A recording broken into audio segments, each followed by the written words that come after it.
The purpose of today's hearing is to provide an opportunity to assess the role of the Foreign Service Officer and how management authorities can be used to restore a mission-driven foreign service that serves America's interests abroad. I now recognize the chairman of the subcommittee on the Middle East and North Africa, Representative Lawler, for the opening statement for the committee. Thank you, Mr. Chairman. We are here today to discuss one of the most vital components of American foreign policy and national security, our Foreign Service officers. FSOs work for the State Department in U.S. missions. They focus on the consular, economic, public diplomacy, management, and political policies and operations abroad. We call on them day in and day out to represent our values and put diplomacy into action throughout the world. Foreign Service officers frequently serve in some of the most challenging environments in the world. Today, many are posted across the Middle East, working around the clock to assist with the evacuation and protection of American citizens in a rapidly evolving security environment. Others serve in adversarial countries or strategic competitors that are not always friendly to U.S. interests, like China. And some are stationed in high-threat environments, such as in Iraq or Sudan, often serving separated from their families. Even in these conditions, FSOs must carry out their mission, advancing U.S. interests and helping to keep our nation safe. There is no room for failure here, and yet the Foreign Service Act, which shapes how FSOs are trained and how they work, has largely remained untouched for the last 4.5 decades. That changes now. And it starts with a comprehensive look at the mission intent of the Foreign Service. Today, we will ask a basic but critical question. What is diplomacy? And how has the role of Foreign Service officers changed since the FSA was last reviewed over 45 years ago? Last year, this committee passed meaningful State Department reforms to reauthorize and codify critical components of our national security apparatus. There, we focused on command and control in the department and its structure. Today, our hearing builds on that legislation as we turn our attention to the State Department's culture, its diplomatic missions abroad, and how the Foreign Service Act should be adjusted to fit a world that has certainly changed since 1980. We are taking a deep dive into the existing authorizing authorities over FSOs, so Congress can provide them with more direction to promote American interests and national security in their missions. The FSA established the modern Foreign Service, providing the State Department with the direction and protection to promote American interests and national security through our diplomats. Key components of this law describe the main functions, responsibilities, and purpose of the Foreign Service. They also direct the administration processes of the Foreign Service examinations and promotions. Further, the Foreign Service Act provides the FSO professional development programs and support. These are only a few of the many provisions that make our diplomatic corps what it is today. It is the responsibility of this committee to ensure that these authorities equip FSOs with the tools and training to represent a cohesive stance in promoting national security interests across the globe. The United States has nearly 280 posts across the world, with almost 14,500 FSOs employed. At each post, the Foreign Service and our FSOs are the face, voice, and representatives of America. The trainings and systems in place for our FSOs should reflect that monumental task.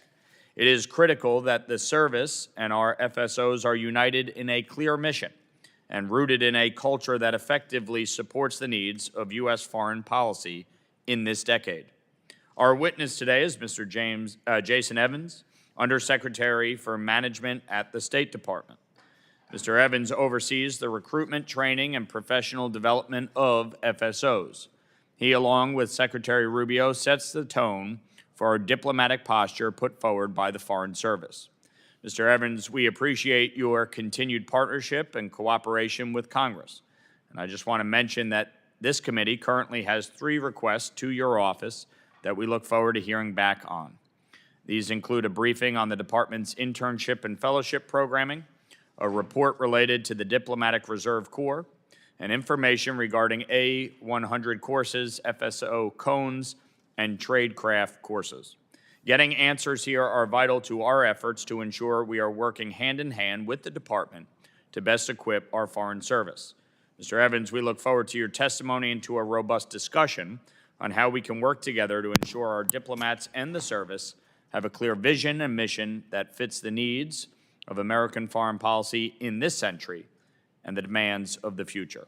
I yield the remainder of my time. Chair now recognizes the ranking member from New York, Representative Meeks, for any opening statement. Thank you, Chairman Mast, and thank you to Secretary Evans for joining us today. I welcome this hearing, though one hearing could not substitute for the sustained oversight this committee has failed to conduct. What we're witnessing today is a severely diminished State Department, reduced in capacity, reduced in credibility, and reduced in its ability to protect Americans abroad. That did not happen by accident. It is the direct result of this administration's ideological and ill-conceived decisions. As members of the House Foreign Affairs Committee, our job is to conduct oversight of the State Department, assess its needs, and pass laws to strengthen what should be the world's premier diplomatic institution. That responsibility has been undermined by an administration that refuses to engage with Congress, refuses to provide information on its reorganization and decision-making, and refuses to comply with the laws we've already passed or execute funding we've appropriated. My Republican colleagues have been complicit in the lack of transparency. We've seen the Trump administration take military action in Iran last June, in Venezuela in January, and now launch a war of choice in Iran. And yet, to date, the majority has yet to hold a single hearing with top administration officials on any of these issues. Together with all Democrats on this committee, I sent a letter earlier this week to President Trump demanding that Steve Witkoff and Jared Kushner, Secretary of State Marco Rubio, and Secretary Pete Hegseth testify publicly before this committee, because the American people in Congress deserve answers about this administration's strategy and its plans for what comes next in Iran. I am deeply concerned by states' lack of preparedness for this war. Mr. Undersecretary, the department was caught flat-footed and Americans have paid the price. The administration issued guidance far too late in a haphazard manner, placing American citizens living and traveling in the region at risk. Here is a specific contradiction that I expect you to address today. The department has not raised the travel advisories to do not travel, even as it is actively evacuating Americans from those countries and as Iranian missiles and drone attacks continue against the United States and allied assets across the region. That is not a bureaucratic oversight. That is a failure in the duty to protect American citizens. I will also note that I, again with Democrats on this committee, sent a letter yesterday to Secretary Rubio demanding answers on the decision-making that contributed to this failure to plan. We expect prompt written answers. And as this administration creates crises around the world with no plan for what comes next, diplomacy grows more, not less, important. Yet, this administration has chosen to fire so many of its dedicated career experts across the department and instill unqualified political appointees at key leadership positions. At precisely the time when thousands of Americans were stranded, how did the department's decision to fire over 100 people from consular affairs, the very people who could have coordinated charter flights, synchronized messaging, and supported Americans in the region, impact the department's ability to help vulnerable Americans? Mr. Undersecretary, I want an answer on how many Americans remain stranded or in transiting from the Middle East, and what is the plan to help bring them home? Because from where I sit, this is a dangerous level of mismanagement at the worst possible moment. Now, I know we've heard repeatedly from Secretary Rubio's reductions in force were meant to streamline the department, but I don't buy that. The administration has failed to provide Congress with a damage assessment for the rifts, despite repeated requests. How many Chinese and Farsi speakers did you fire? How many Iranian experts or grants experts did you terminate? If these actions strengthen the department, why not demonstrate it transparently? The refusal to provide this information confirms what many already suspect. These cuts weaken the department while increasing risk and cost. The American Foreign Service Association recent report tells a depressing story. 98% of members reported declining morale. 86% reported that the administration changes have directly impacted their ability to do their jobs. That is not streamlining. That is hollowing out the very institutions we rely on to manage crises like the one the administration created in the Middle East. Elon Musk was allowed to upend department operations, canceling grants, terminating programs, dismantling institutional capacity he never understood. The consequences are now visible. Americans placed in needless danger, expertise lost, and the next generation of diplomats left in limbo. Young people whose education taxpayers invested millions of dollars in. And finally, this administration has put fellowships and internships that recruit future diplomats into uncertainty and unilaterally and illegally terminated congressionally mandated efforts to address historical exclusions. This is not streamlining. It is sabotaging the pipeline of talent that this country depends upon.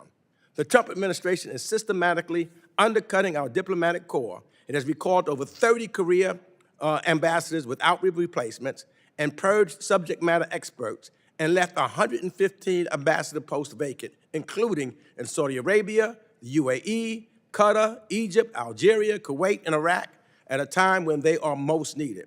This is not streamlining, this is self-sabotage. The American people deserve to be represented by the best and brightest. Instead, the administration has prioritized loyalty over expertise at the expense of the United States national security. Again, thank you for being here. And with that, and I again wait for your testimony, I yield back my time. Other members of the committee are reminded that opening statements may be submitted for the record. I appreciated much of the previous opening statement. We agree on much, but we agree on whether it was positive or negative. I would say that, thank you for the reductions that you have done in having people on board that were spending the American taxpayer dollars on drag shows. I wouldn't call anybody a subject matter experts that's sending the American taxpayer dollars to do transgender job fairs or anything else. And I thank Elon Musk for working as much as he might not know everything, he knows enough to know that we do not need people working in government that are trying to queer maps. So I'm thankful for all of those things. We agree on them taking place. We just disagree on whether they're positive or negative. Your full statements will be made a part of the record. I'll ask you to keep your spoken remarks to 5 minutes in order to allow time for member questions. In that, I would say we're pleased to have Undersecretary for Management, Jason Evans, before us today. We look forward to any opening statement that you may give us, and I now recognize you for that opening statement. Chairman Mast, Ranking Member Meeks, and distinguished members of the committee, thank you for the opportunity to testify today on the topic of restoring mission focus at the Department of State and to discuss the authority, accountability, and role of the Foreign Service in advancing America's interests abroad.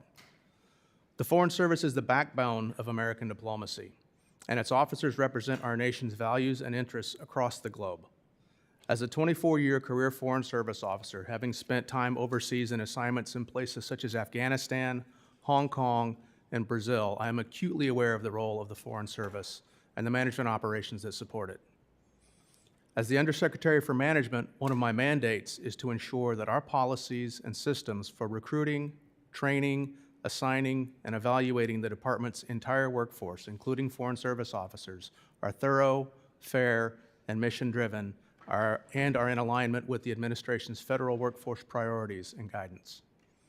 I combine this role with performing the duties of the Director General of the Foreign Service, illustrating that an effective Foreign Service is at the center of this administration's vision for America First foreign policy.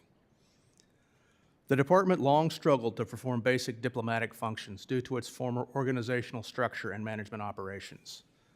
To begin to address these flaws, the department underwent a reorganization last year that restored mission focus and realigned domestic functions to better support its global mission, driving resources towards our 275 posts worldwide.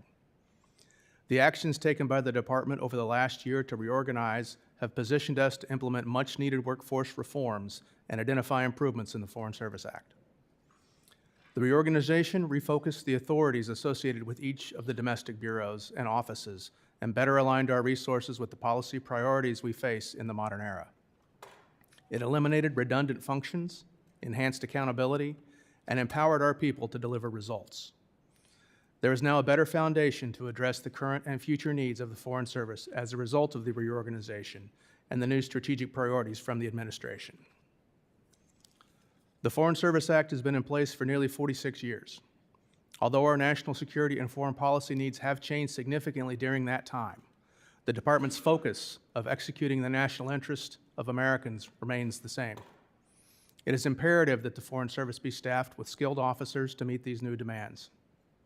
I am especially focused on ensuring that our management authorities are used to restore and enhance a global workforce, including the Foreign Service, that is agile, disciplined, and responsive to the needs of this country and of the American people.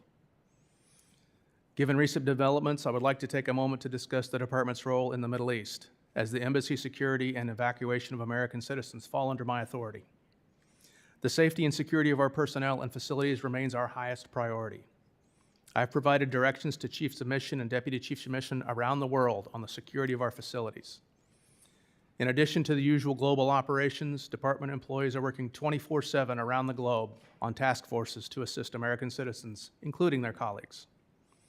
As security incidents have occurred at our overseas posts, the Department has taken action to ensure the safety of our personnel. This includes following legal mandates to conduct security reviews to ensure the safety of our people and facilities now and in the future.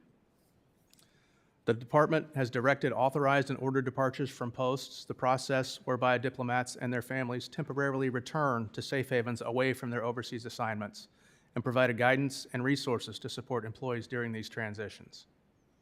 The Department continues to execute its mission throughout these actions while prioritizing support to American citizens.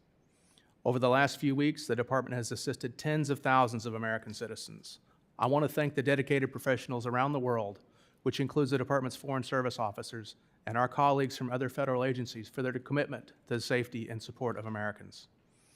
I look forward to working with this committee and with the dedicated professionals of the Department to advance reforms that will strengthen the Foreign Service and ensure that America's interests are effectively represented abroad. I welcome your questions and look forward to our discussion.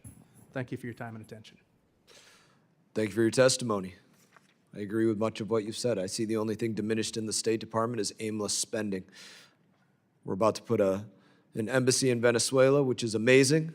I predict that we're going to have an embassy open again in Iran, which again is just a testament to the fact that the State Department is not diminished, but that America is on the right track. In that, I want to recognize Representative Lawler for any questions that he may have.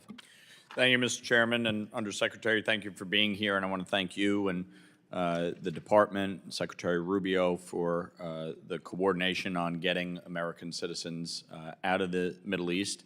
I have hundreds, if not thousands, of constituents that are in the Middle East, predominantly Israel at any given time, and so I certainly appreciate the cooperation. We need to continue to remain vigilant. To that end, though, I still have hundreds of people that are looking to get out, and so I appreciate your cooperation. 2 weeks ago, the MENA subcommittee examined how performance evaluations support accountability and merit-based efforts within the Foreign Service, including testimony from senior bureau official for the Bureau of Human Resources, Sarah McKemie. From your role overseeing the implementation of the department's management and personnel systems, how does the department ensure that performance evaluations meaningfully influence promotions and assignments rather than becoming a check-the-box exercise? Well, thank you for that question and for the opportunity to discuss this very important issue. One of the things we are truly focused on is actually evaluating the performance of our Foreign Service officers. Since I've been in the service 24 years, our evaluations have been mainly an essay contest. We write what we did this year, our boss writes what they think we did this year, and then their boss writes a small paragraph about what they think we did this year. And we're evaluated for performance based on solely that report. To my mind, it depends on how well you can write as to whether or not you get promoted, not what you've done, not the impacts you've actually had. So what we've done is we've converted to a system whereby each employee is evaluated against the core precepts and given a score so that we can truly rank our personnel and find out who really is performing the work that we need them to perform and who we can move up the line versus who we need to move down the line. So it's truly an opportunity to focus and to promote the right people to the right positions and make sure that we're actually evaluating people. I appreciate that. And when talking about how best to focus the Foreign Service and how they can work effectively and efficiently on their missions, it's important to take into account the people themselves. So in order to have a successful Foreign Service, we need successful FSOs. When speaking directly with FSOs, what are the most common concerns they raise? I think one of the things I see the most is people not understanding how certain people got promoted over other people and things like that, because it's not clear. It's not a transparent process. So I think by redoing how we do our evaluations, it's going to allow us to address that situation and really make sure that the people that are truly performing, our superstars, are the ones that are getting the opportunities. And are the FSOs largely content with the process for assignments and rotating every 2 to 3 years? I mean, I will tell you, on many of the CODELs that I've gone on, you know, we've met with a lot of the FSOs. They really do a tremendous job. They know the people on the ground. They know our counterparts in the respective countries. Is there any interest in lengthening the period of time for a rotation? Again, thank you for allowing me to talk about that specific issue. Assignments is kind of the next phase of the operation. Once we get the evaluation piece, the next thing I'm going to turn my attention to is the assignments process and make sure we're putting the right people in the right places with the right skill sets to do the things that are the priority for the administration, for the department. So that is something we're going to take a very close look at. Extending tours is something we're going to discuss. Everything is on the table at this point. As I keep telling my staff, everything is on the table. Let's talk about everything, and then we'll come to the right answer and make sure that we're doing what's in the best interest of the Foreign Service and of the American people. And what are you doing currently to improve FSO retention? Are there any changes in the FSA structure that would make it easier for the State Department to retain FSOs? I think there are things we can do to encourage Foreign Service officers to stay in. One of the things that I'm looking at is how our positions are graded and make sure that we're giving people opportunities. As we identify these folks that are really performing well, we give them leadership opportunities earlier in their careers to allow them to take on these roles and to develop their skill sets to the benefit of not only themselves, but also of the department. And are you seeing any current staffing issues in the Foreign Service, specifically, you know, are there regions or missions today where insufficient Foreign Service staffing is directly undermining our influence or strategic interests? Well, we've always got posts that are difficult to staff. These are some of the places that are in the most difficult places in the world. And those places will continue to be difficult to staff. One of the things we're doing is we're working with the regional bureaus to give them the opportunity to identify positions that are key to the policy. And some of those may be in some of these difficult to staff locations. And we're going to fill those first to make sure we get people out to the places that are the highest priority for the department. Thank you. I yield back. Representative Meeks, Ranking Member Meeks. Thank you. Let me start out by saying that I'm a big fan of our foreign and civil service officers. I travel around the world. I see them, I talk to them. I just what they do for and represent the United States of America in a big way all around the world. I salute them in a very, very big way. And so I'm not questioning them at all. What I do question is some of the political decisions that have been made, particularly when we talk about the current situation. So the war began on February 28th. Iranian retaliation against the United States and allied assets were entirely predictable. President Trump, in routine fashion this week, tried to deflect many of his failings as commander-in-chief. He should have known that Iran would retaliate because Iran attacked Iraq and Qatar just last June after the June strikes. It should not have been a surprise. Yet the department did not issue a clear depart now message until March the 2nd, by which point commercial travel options were already severely constrained. So that delay created confusion and left Americans with fewer options to get out. I had phone calls coming almost every day from constituents, from members asking, could I help get their people out? So let me just start with current guidance. What is the current travel advisory for the UAE, Saudi Arabia, Kuwait, Qatar, and Bahrain? Thank you for that question. The current travel advisory for those locations is a level 3 travel advisory, but it also includes the language within the travel advisory that there is an ongoing conflict and we advise people not to travel there. So it's basically a reconsider travel, right? That is currently what it says, and again, it includes the language that advises people of the current situation that there is an ongoing conflict and we advise them not to travel there. So meanwhile, though, only in Iraq and Lebanon are designated do not travel. And both were at that level before the war even began. Now, given that these countries have been and remain targets of Iranian missiles and drone attacks, why, the Bahrain officials are coming to Congress now to say that they're under constant attack and they may need more defensive weapons. We see what's taking place with our embassy in Saudi Arabia.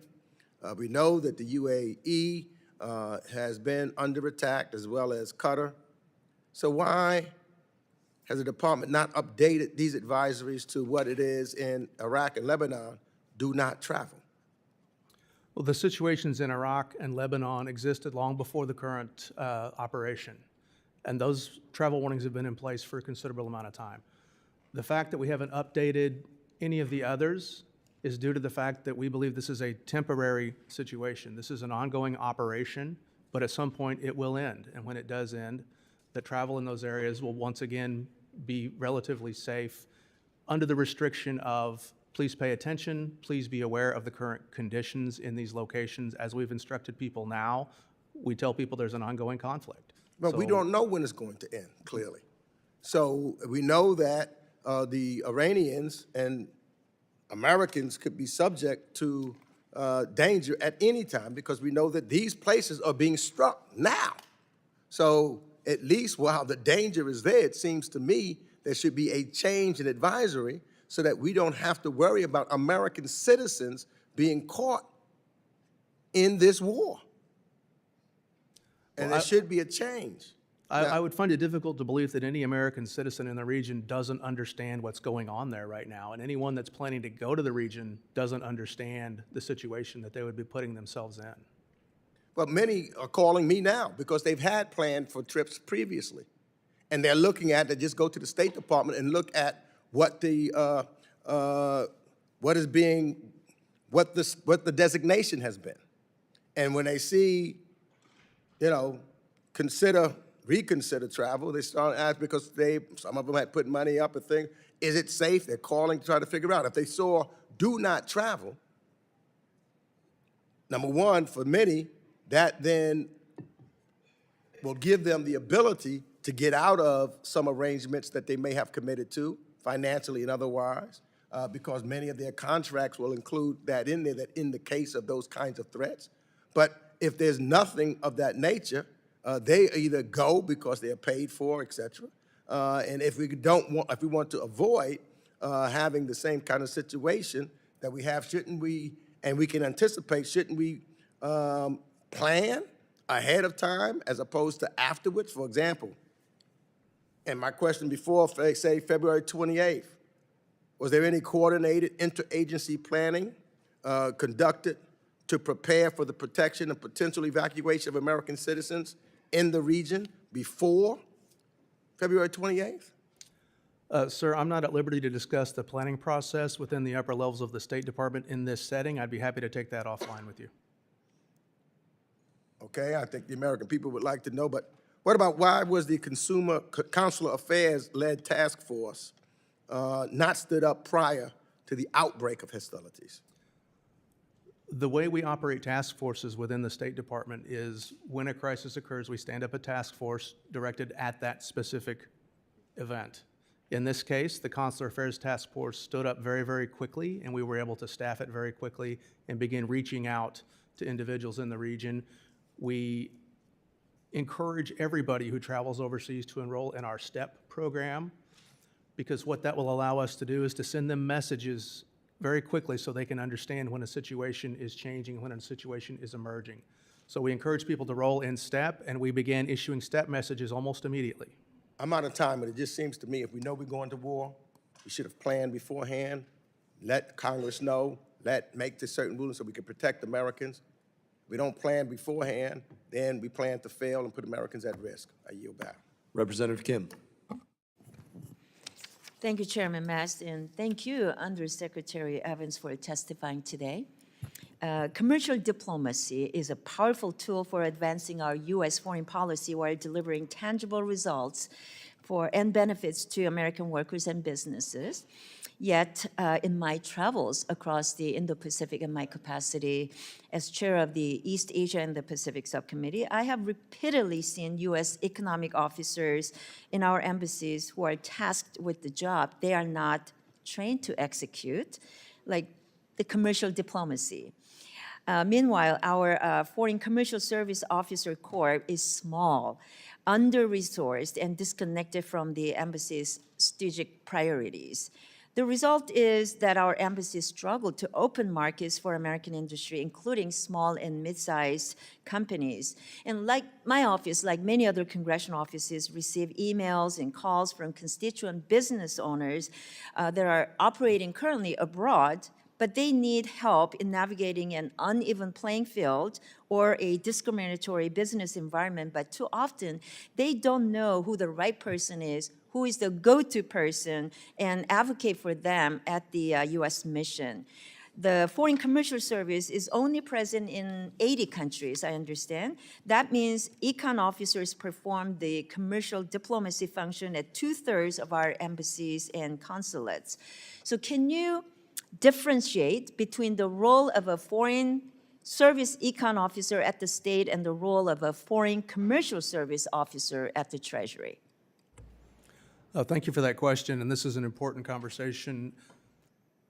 Our econ officers in the past have been trained to do economic reporting. That's what they've been trained to do, and that's what they've been sent out to our posts to do.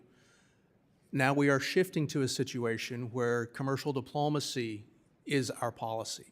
So we're working very closely with our econ officers to make sure that they have the skill sets to go out there and do that commercial diplomacy. Our Foreign Commercial Service colleagues are fantastic. They're really good at what they do. And we're working very closely with them to make sure that our econ officers out at posts can have those same skill sets and perform those same functions. So can you first talk about the steps that a Foreign Service econ officer would take to resolve an issue that is pertaining to an unfair business regulation abroad discriminating against American businesses? And you talk about equipping them with the right resources and even the authority to be able to mitigate those disputes and step in and make the decisions right there and then without having to go through so many steps at the top and get back down to settling the issue. Could you walk us through that steps?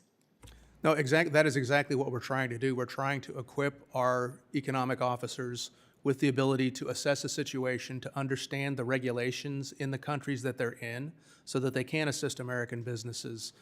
Some of our econ officers are really, really good at this, and some of them are still learning how to do this type of thing, but they are learning, and we're becoming very, very effective at it. So to equip everybody at the level that we really need to have them the full diplomatic authority, what additional tools or interagency mechanisms does the State Department need to empower FSOs to more effectively advocate for American businesses, including those small and mid-sized businesses that are trying to gain market access or navigate those challenging business environment abroad?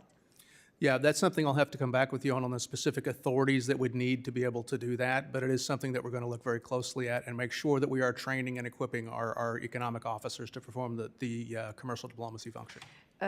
We are in a strategic competition with the United States, and China is way ahead of us in every domain, from AI to cyberspace to Arctic and space.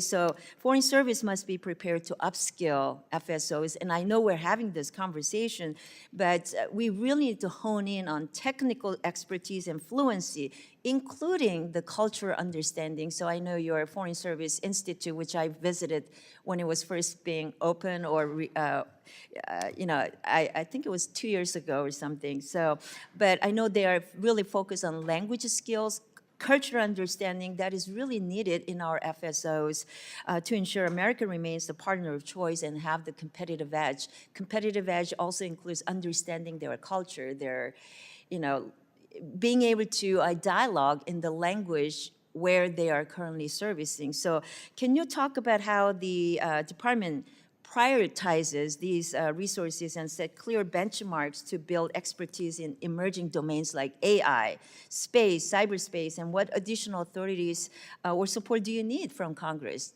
so that it can be more impactful?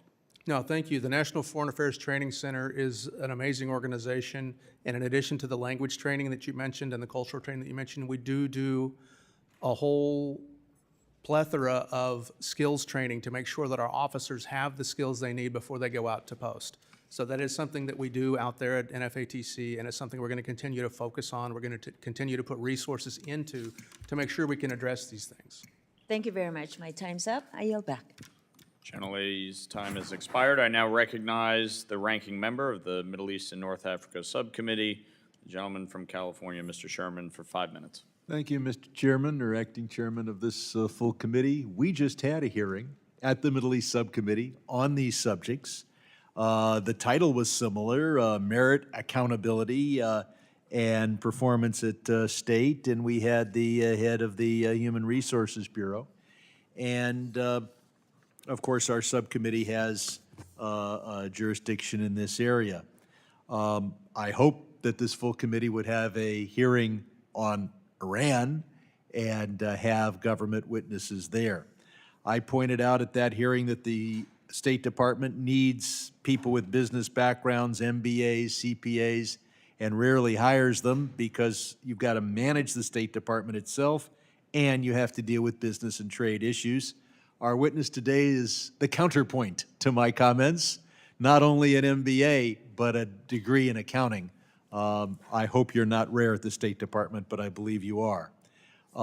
We discussed how the Foreign Service is privileged over the civil service with regard to U.S.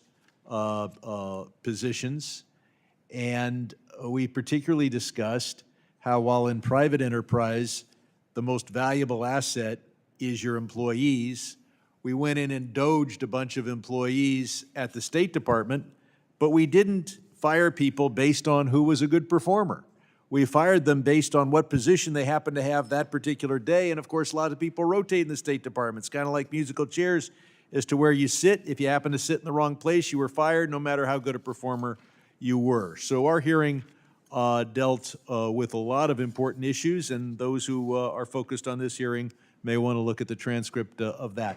I want to focus with our witness on the discrimination that is faced by those who are told, well, because your ancestors come from a particular part of the world, you have an assignment restriction. Now, I can understand an assignment restriction if, your father is in jail in a particular country for political reasons, and that's a pressure point that could be used against you.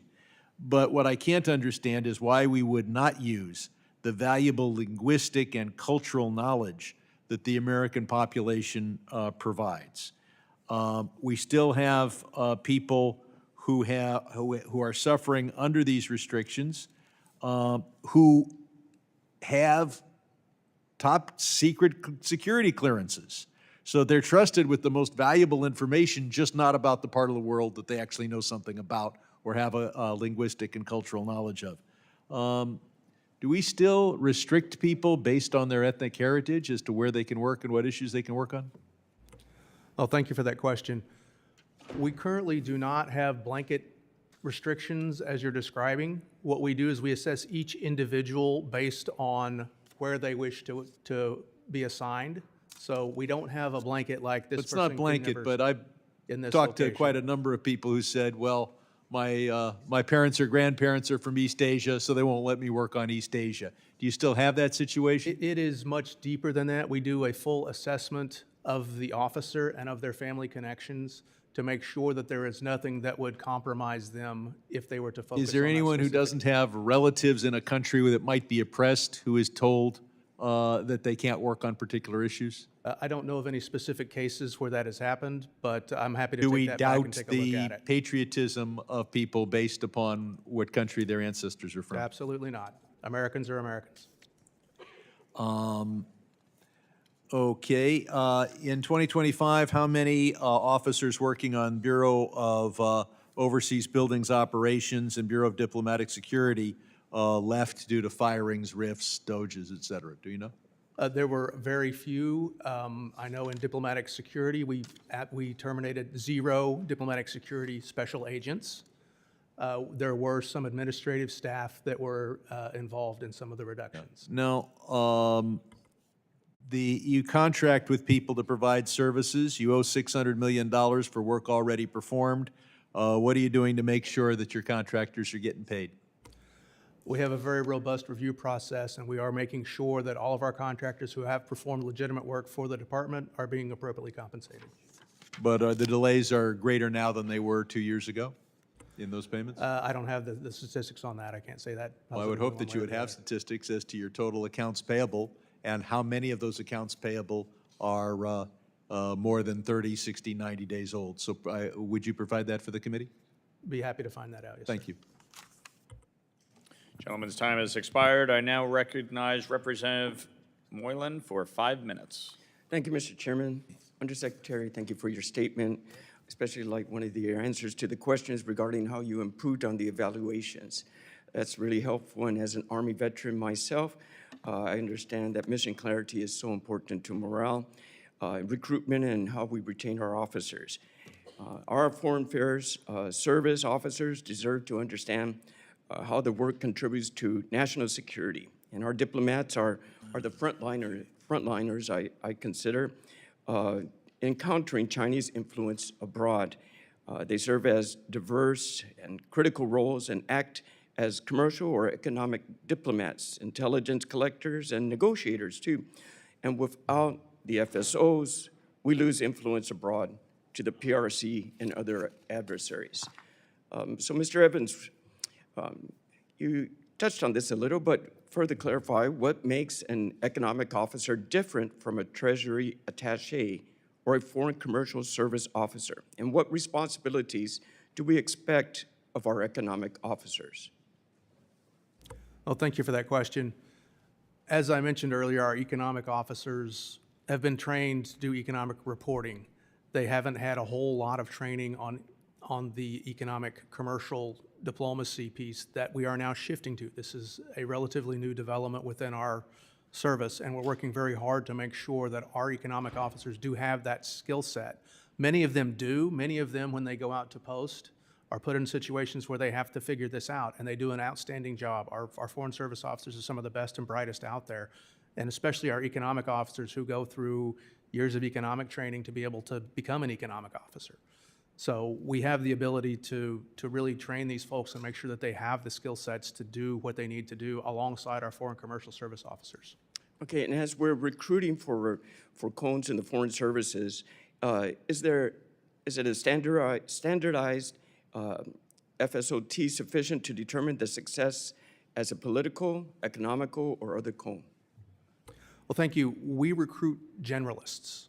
So when we bring people into the Foreign Service, I myself am a Foreign Service generalist. I'm a management coned officer, but all of our folks that come in through that channel are generalists and are able to reach across the span of all of the things that we do. And the reason we do that is because as we rise up through the organization, we truly need to understand what the entire organization does. I, as a management officer, need to understand what the political folks are doing, what the public diplomacy folks are doing in order to do my job more effectively. And then as I take on leadership positions, I need to be able to direct those different tasks. So we bring in folks as generalists. At the same time, if people come in with specific skills and abilities, we try to put them in positions where they can use those skills and abilities. So if someone comes in with an economic background, we'd like to put them in an econ position. They usually choose to become economic officers, so we like to put them in those positions and give them that opportunity to use that skill set. Sounds like the Army, everybody's an infantry officer from the start. Okay. Yes, sir. And then Section 207 gives the chiefs of mission authority over executive branch personnel at post. In critical regions like the Indo-Pacific. That authority and consensus is essential. Are there any challenges across the interagencies to that authority? As you mentioned, the chief of mission has full authority in each one of their countries. They are the president's personal representative to that country, and they have full authority to manage their missions. All interagency partners, with the exception of military members who are under a combatant commander, are under the chief of mission, and they understand that. And I know of no situations where we've got folks from other agencies trying to work against the chief of mission. The chief of mission has the ultimate authority, and the decisions they make are what happens. Thank you for accepting your position. I'm glad you're there, and let me know how I can assist you. Thank you so much. Thank you, sir. I appreciate it. Thank you, Mr. Chairman. The gentleman yields. I now recognize the gentleman from California, Representative Berra, for 5 minutes. Thank you, Mr. Chairman. Undersecretary, in your opening statement, you said something that I'd absolutely agree with. The Foreign Service is the backbone of American diplomacy, and its officers represent our nation's values and interests across the globe.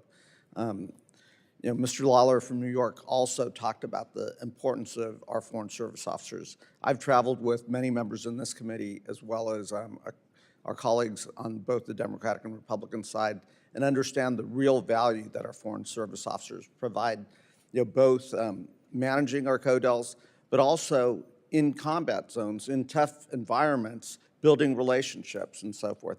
That's why what happened at the beginning of the Trump administration was deeply disappointing to me and deeply concerning to me, and I think weakens our foreign policy and our ability to project strength across the world.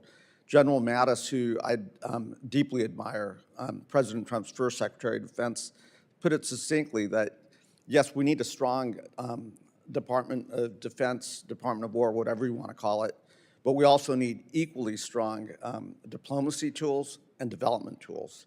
Right now, those two legs are extremely hobbled. In the reduction in force that took place last year, over 1,300 State Department employees were let go, including, it's reported, 240 to 260 Foreign Service officers. To date, we have not been given information, and our job as Congress is to do oversight on how those decisions were made. Mr. Sherman alluded to programs were let go, so then the individuals in those programs were let go. That is a total haphazard process, because those individuals may have been extremely successful folks that just happened to be in a program that was being closed. They weren't reassigned, they weren't reevaluated. Can you commit to us that you will share with us how decisions were made, whether we were told they were based on merits, but we've seen no evidence as to whether those reductions of Foreign Service officers were made based on merit? Will you commit to sharing that information with this committee? Well, thank you for that question. I'd be happy to take that back, and we'll give you the information, yes. Okay, because again, everyone talks about the respective career individuals, the respective Foreign Service officers, the jobs that they've done. I may disagree with some of the reorganization, but I also understand the need to modernize the federal government and what that looks like. It is extremely important that we retain human capital. Historically, we've had pretty high vacancies in our Foreign Service ranks. I think today it's about 13% vacancies. So it does take a long time to recruit folks, train them up. As you said, they're coming as generalists to build up that experience. In January, we saw 30 career ambassadors recalled, primarily out of Asia and Africa. Again, I would like to get a sense of, we've got a lot of ambassador vacancies right now. We have multiple conflicts around the world. The rationale behind those recalls, and again, we can blame the Senate for being slow on confirmations. I've got my issues with the Senate as well. But that weakens us around the world. Would you agree with that, to have these vacancies of our top diplomats? What I can tell you is, as you know, ambassadors are the personal representative of the president, and the president can decide to recall ambassadors whenever he sees fit to do so. So I believe that's what happened in this case. I also can tell you that we have some of our most experienced Foreign Service officers out leading those missions where we don't currently have an ambassador, and I feel very comfortable that those people can lead those missions effectively. Okay. And I disagree with the president's decision to take us to war with Iran. Outside of that, yeah, I watch our men and women in the military execute the decisions that they're handed, and they've done that extremely well. Again, I disagree with the decision. What I worry about, though, is the what next. When this conflict ends, when we try to keep stability in Venezuela, we need our best development and diplomatic officers on the ground. And I think right now we've hollowed out those two institutions by the reduction in force and so forth. I would like us to prioritize rehiring those folks that may have inadvertently been reduced or laid off if they're willing to come back. I don't know that many of them are willing to come back with how they were treated. Unfortunately, those are folks that were mid-career often who would be the next generation of our lead diplomats and so forth. And I do think it will take us a generation to regain that workplace talent. So with that, I yield back. Gentleman yields. I now recognize Representative Self, the chair of the Europe Subcommittee, for 5 minutes. Thank you, Mr. Chairman. Secretary Evans, thank you so much for being here. I want to start off with, I really appreciate the mission focus that the State Department has emphasized. But this is process, and I want to echo my colleagues' concerns, because as chairman of the Europe Subcommittee, I get asked all the time about the president's personal representative, i.e. ambassadors. So I've met with dozens of delegations from Europe, and they always express concern about the empty ambassador posts. They have stressed to me that they want to hear from the president personally. They want to have an ambassador there. I actually put in an amendment on the State Department reauthorization requesting priority for a U.S. ambassador to Moldova because of in light of the Russian interference in their election. So I just want to emphasize to you the importance of, now that we're through that process, now we need to have presence particularly in Europe. And while I understand that you have a chargé that does represent the president, I want to convey to you that the Europeans would like to have a personal representative of the president on station. So to that end, we have no nominee for Germany. We have no nominee for Russia, two major countries. Ukraine, Moldova, Bulgaria, Serbia, Kosovo, Albania, and Bosnia have no nominees.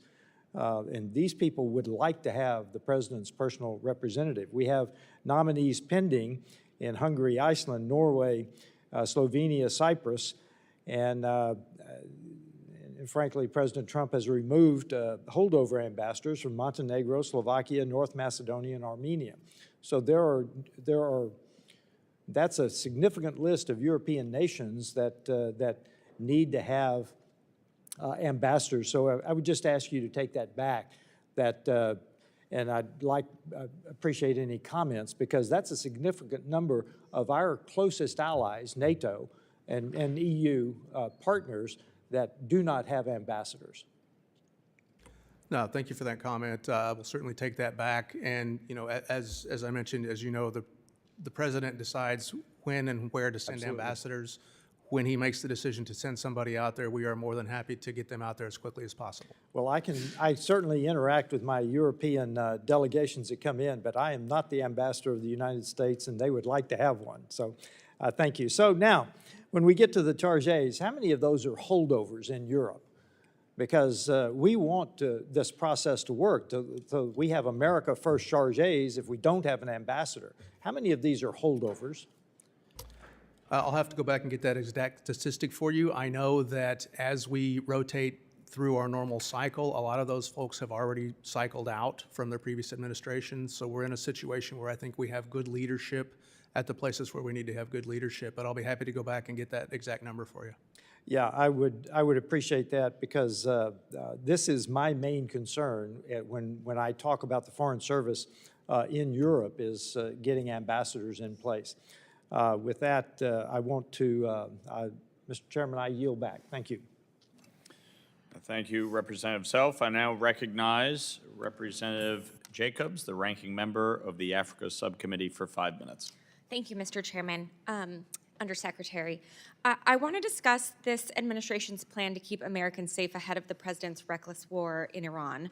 On Saturday, February 28th, President Trump launched coordinated airstrikes with Israel into Iran, totaling nearly 900 strikes in 12 hours and creating chaos in the region. As the Undersecretary for Management, you are in charge of the safety of Americans when they're abroad and the security of State Department personnel. So first, I want to ask you a very simple question. When the United States is about to initiate military action in a region where American citizens are present, does the State Department typically begin evacuation planning before or after the first bombs drop? Well, thank you for that question. I can tell you that we are always in a planning mode when we're in a situation.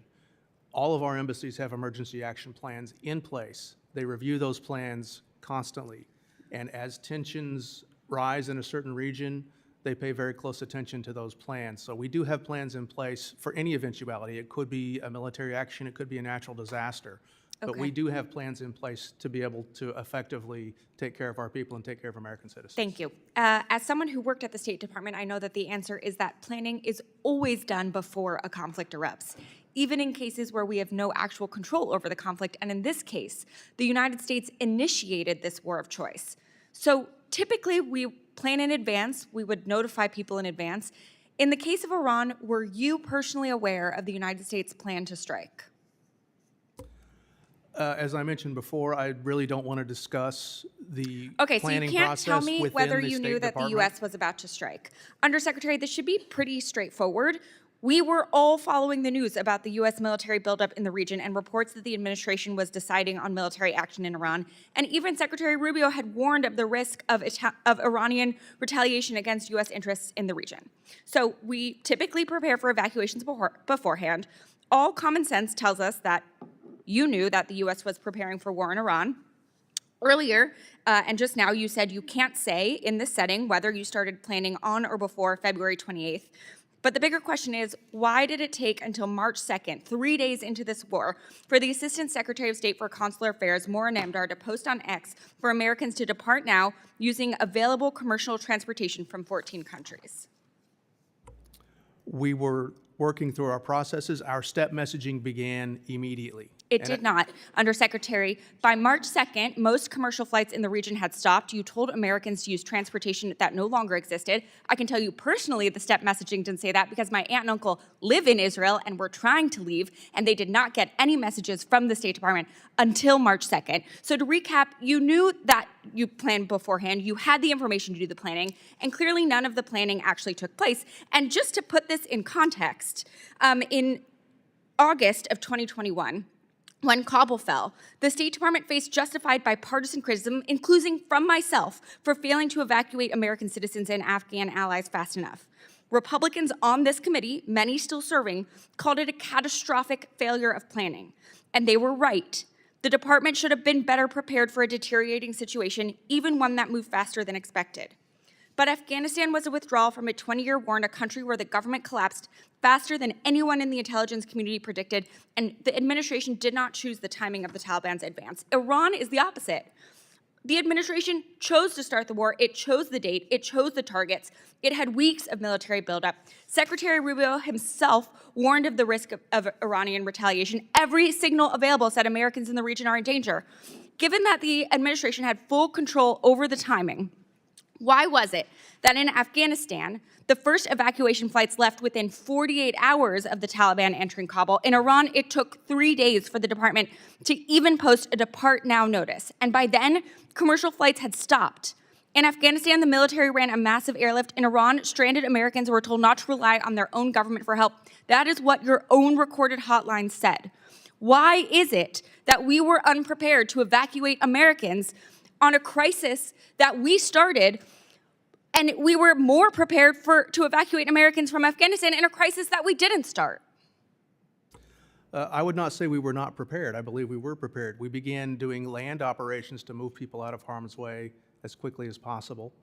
even while the airspace was closed in these areas. So we were Mr. moving people Undersecretary, around the out of the phone way. calls I'm getting from my constituents, the amount of my constituents I still have stranded in the region, my own family that's still stranded in the region, tells me that whatever planning you did was complete bullshit because Americans are still stranded there and your department did not keep them safe. Mr. Chairman, I yield back. I would just note the withdrawal in Afghanistan was date certain by the Biden administration, so they did have a date of withdrawal, which was part of the problem and why the whole situation collapsed and deteriorated. A date of on withdrawal the ground. negotiated by your president, President Trump. No, that was Joe Biden that issued the date certain withdrawal by September 11th because he wanted to be out by the 20th anniversary. And that date certain is what caused the catastrophic collapse because they did not do it based on the conditions on the ground.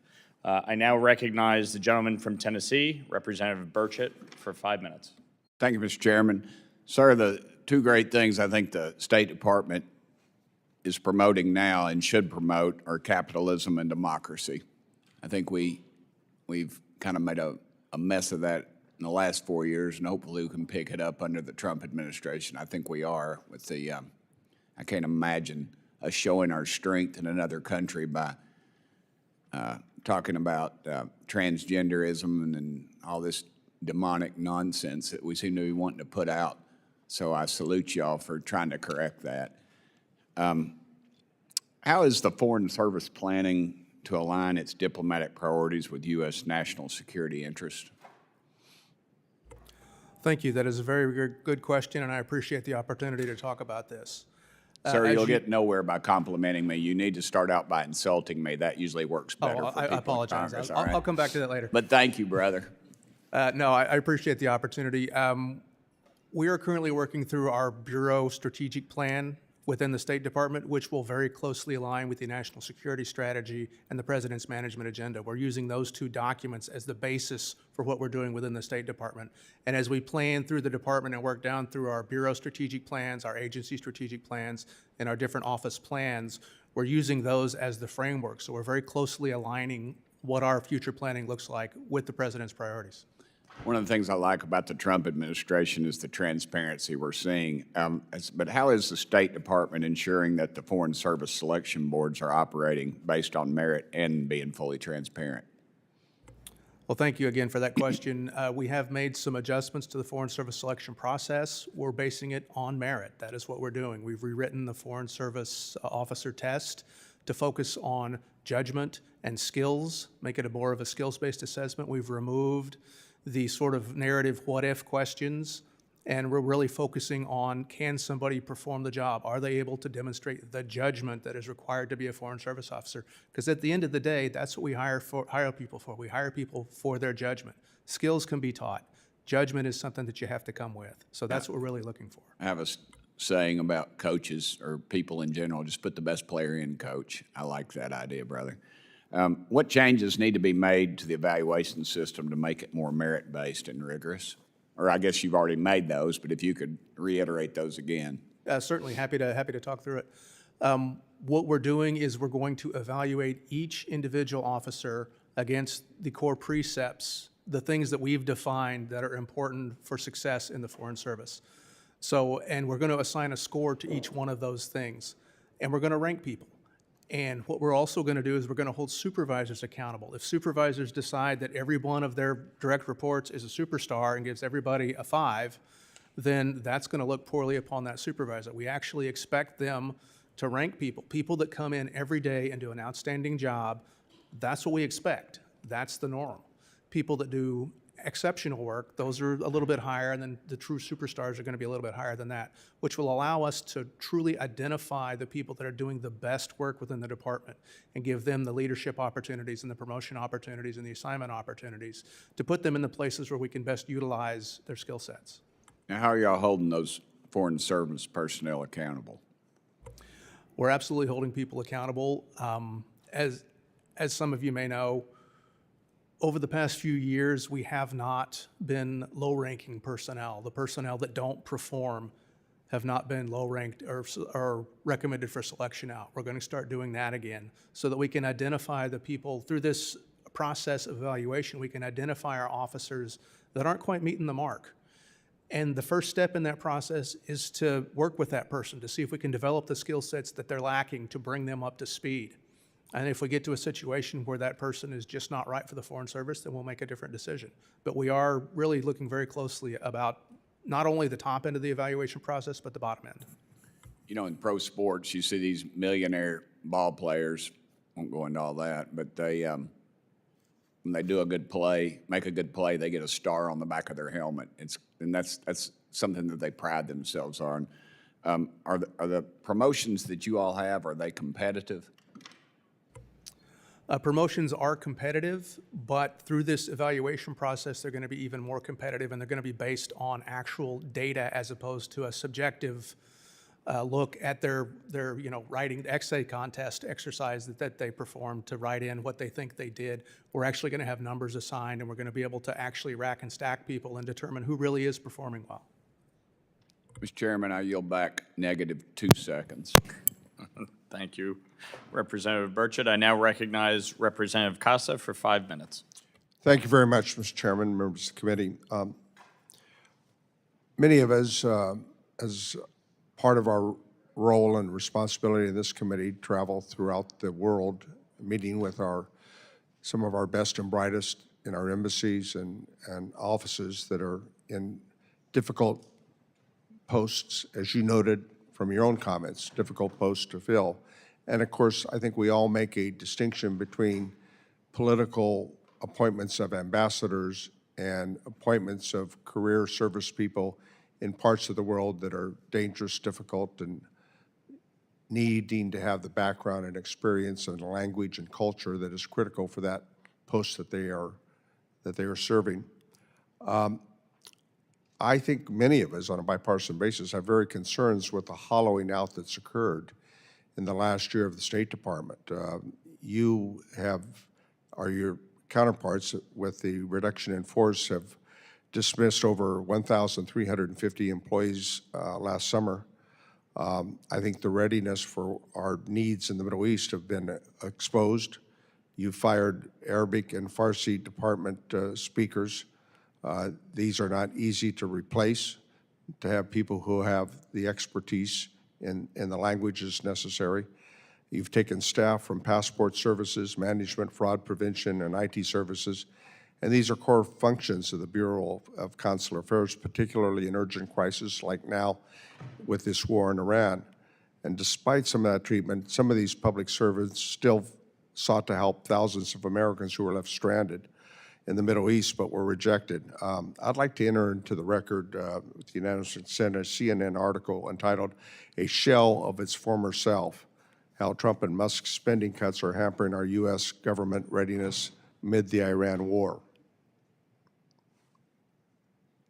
Without objection, Mr. Chairman. Thank you. So ordered. Thank you. So has the department conducted any analysis since the last summer to assess the workforce impact on the reduction in force that were made for the department's readiness? Oh, thank you for that question.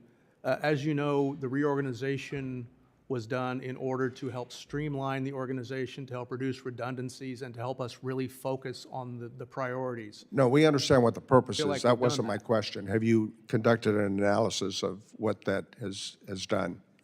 We are in the process of, Will you share that information with the committee when you finish that? when we do the analysis, yes. Has the department conducted any assessment of the cost to the taxpayers of losing talented public servants in which we have invested that have been with the department for 10, 15, 20 years? We have not done that assessment, no. I suggest you take a look at that.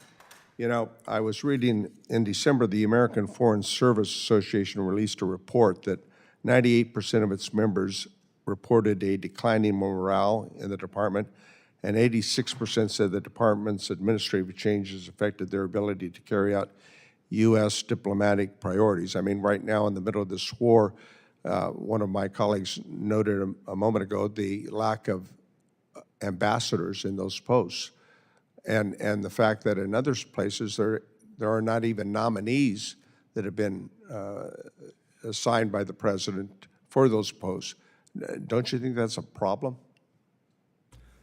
Well, as I mentioned, in these areas, specifically in the Middle East, we have some of our most experienced Foreign Service officers who have experience in the region out there as our chargés d'affaires managing the situation. So I feel like we're in very good hands. Well, I've received information that says otherwise, and in fact, with people that have the language skill sets and the necessity to deal with diplomatic resolution, we're simply lacking the core of what in the past has been, I think, a esprit de corps of members of the State Department. I think it's a real problem. Well, I can tell you that as far as morale goes within the department, I walk around HST every day. I talk to a lot of people, both Foreign Service, Civil Service, contractors, everybody that works for us. And everybody I see is committed to the mission of the department. I understand there are I've seen nothing that 250 indicates members of the that Foreign Service who morale were is low at this given point. reduction in notice on July 11th last year. They're still on administrative leave. What's that about? That is an ongoing process, and I prefer not to discuss that at this point.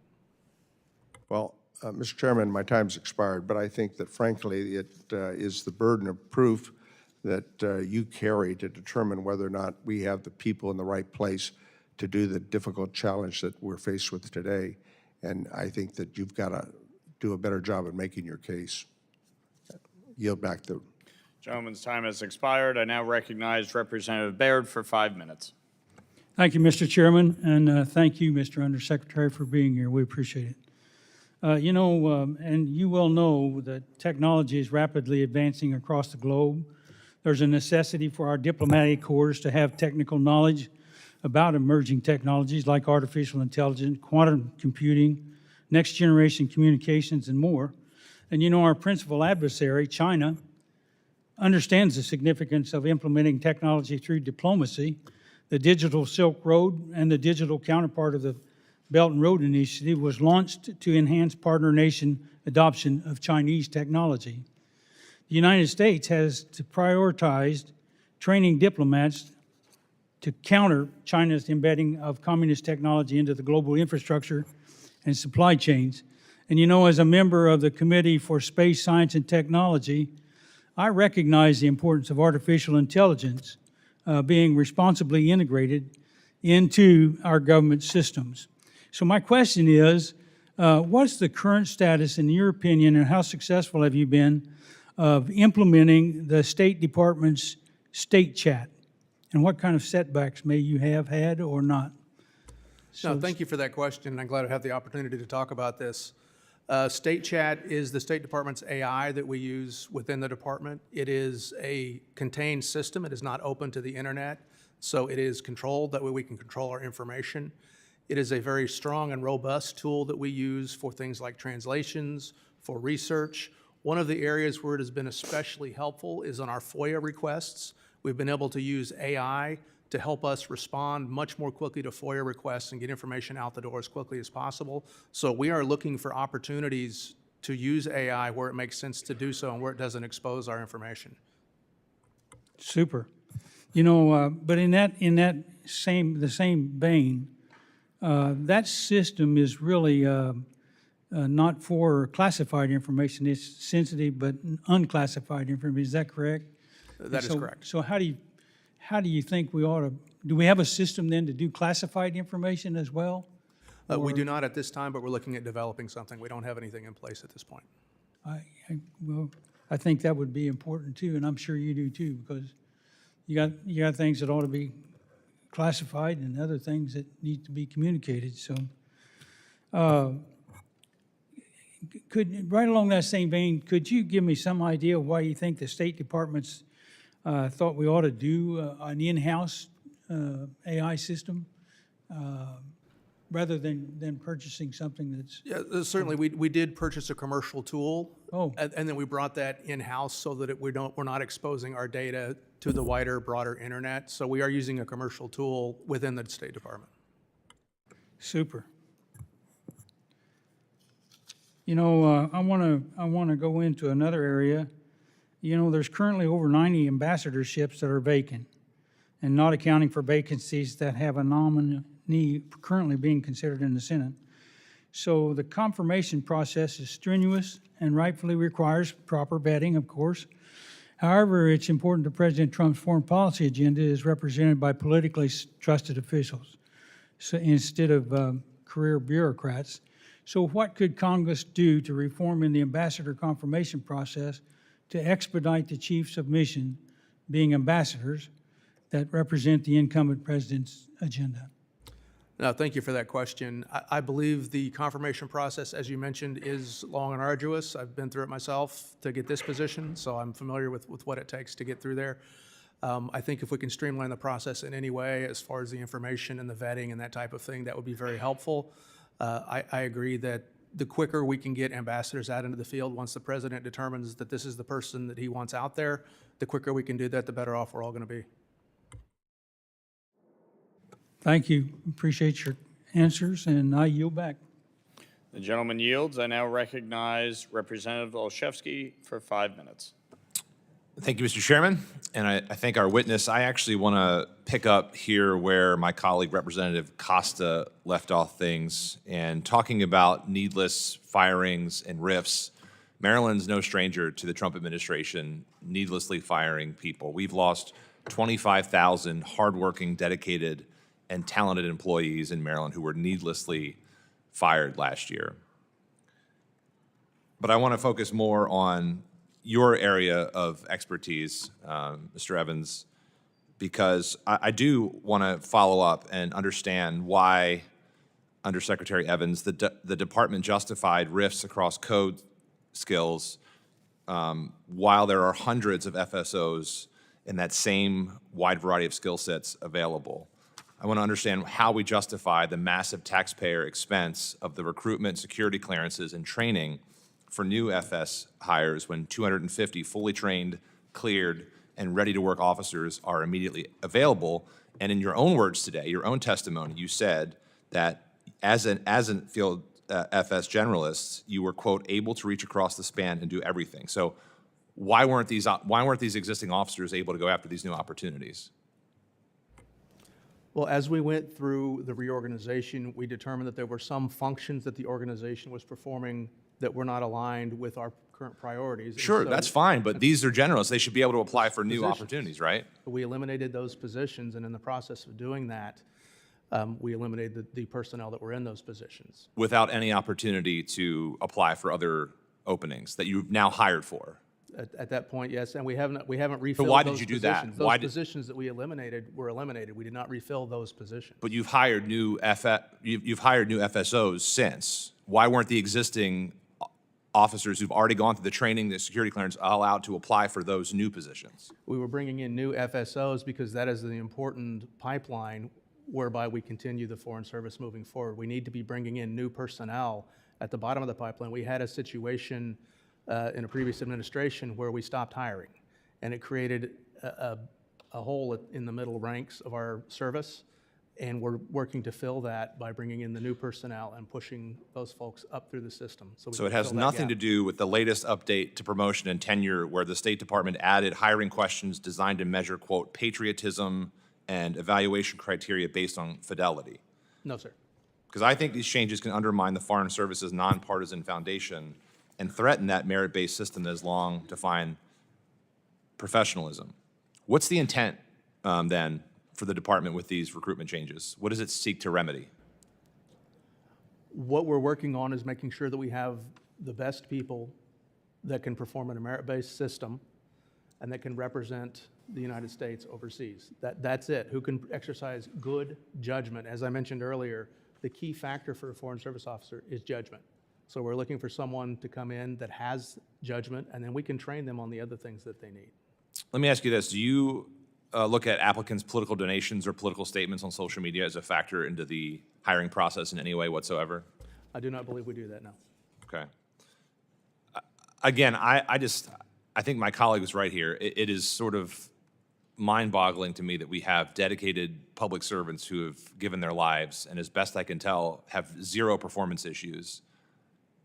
And we're going to go through both the time and the expense of having 250 fully trained, capable, able, ready-to-work officers ready for immediate assignment, in your own word, generalists who can do just about anything, and we're going to have them continue to sit in purgatory, while we're also changing our hiring process to now include things like patriotism, however that's defined. I will have my office follow up more. I'd love to learn more about this. It seems like it's not in the best interest to have folks who have been seasoned experts in the foreign affairs space to be sitting on the sideline. And it's my hope that we can get those folks back out there. I'm all for new talent and bringing folks in as we continue to support the service, but it feels more like a purge of folks, and I have to wonder why. With that, I yield back. The gentleman yields. I now recognize Representative Radewagen for 5 minutes. Talo Falava, good morning. Thank you, Mr. Chairman, and thank you, Mr. Secretary, for being here. I'm going to focus on the question of the staffing of our embassies and consulate. Other colleagues have echoed this same concern, but I'm particularly concerned about the Pacific. China is outcompeting us, as you know, in almost every single country in the Pacific. In neighboring independent Samoa, we have only 12 diplomatic staff, if that, while the Chinese have a 3-story building filled to the brim with staff. And that repeats itself over the entirety of the Pacific region. We don't even have a diplomatic presence in Kiribati. How in the world are we supposed to show the Pacific that we're committed when we're not even present? I also hear from Pacific communities on the lack of consular services in the Pacific. So my first question is, where are the most acute foreign service staffing gaps, particularly in hard-to-fill or high-risk posts? Well, thank you for that question. And as you know, we have recently stood up new embassies in a lot of those Pacific islands, and we're working very hard to staff those embassies to make sure we do have representation out there. The places where we are having the most trouble filling positions right now, honestly, is in Africa. That's where we're having the most difficulty filling our positions. We do have people that are willing to go out to the Pacific Islands and serve in those posts. Thank you. My second question is from the perspective of U.S. strategic competition. Are there regions or missions today, and you may have answered this, where insufficient foreign service staffing is directly undermining U.S. influence or strategic interests? I feel like we're able to staff our missions. We do have some staffing gaps in some of our missions, but I feel like we're able to get enough people out on the field with the right skill sets and with the right support from Washington to manage the situation. Thank you, Mr. Chairman. I yield back the balance of my time.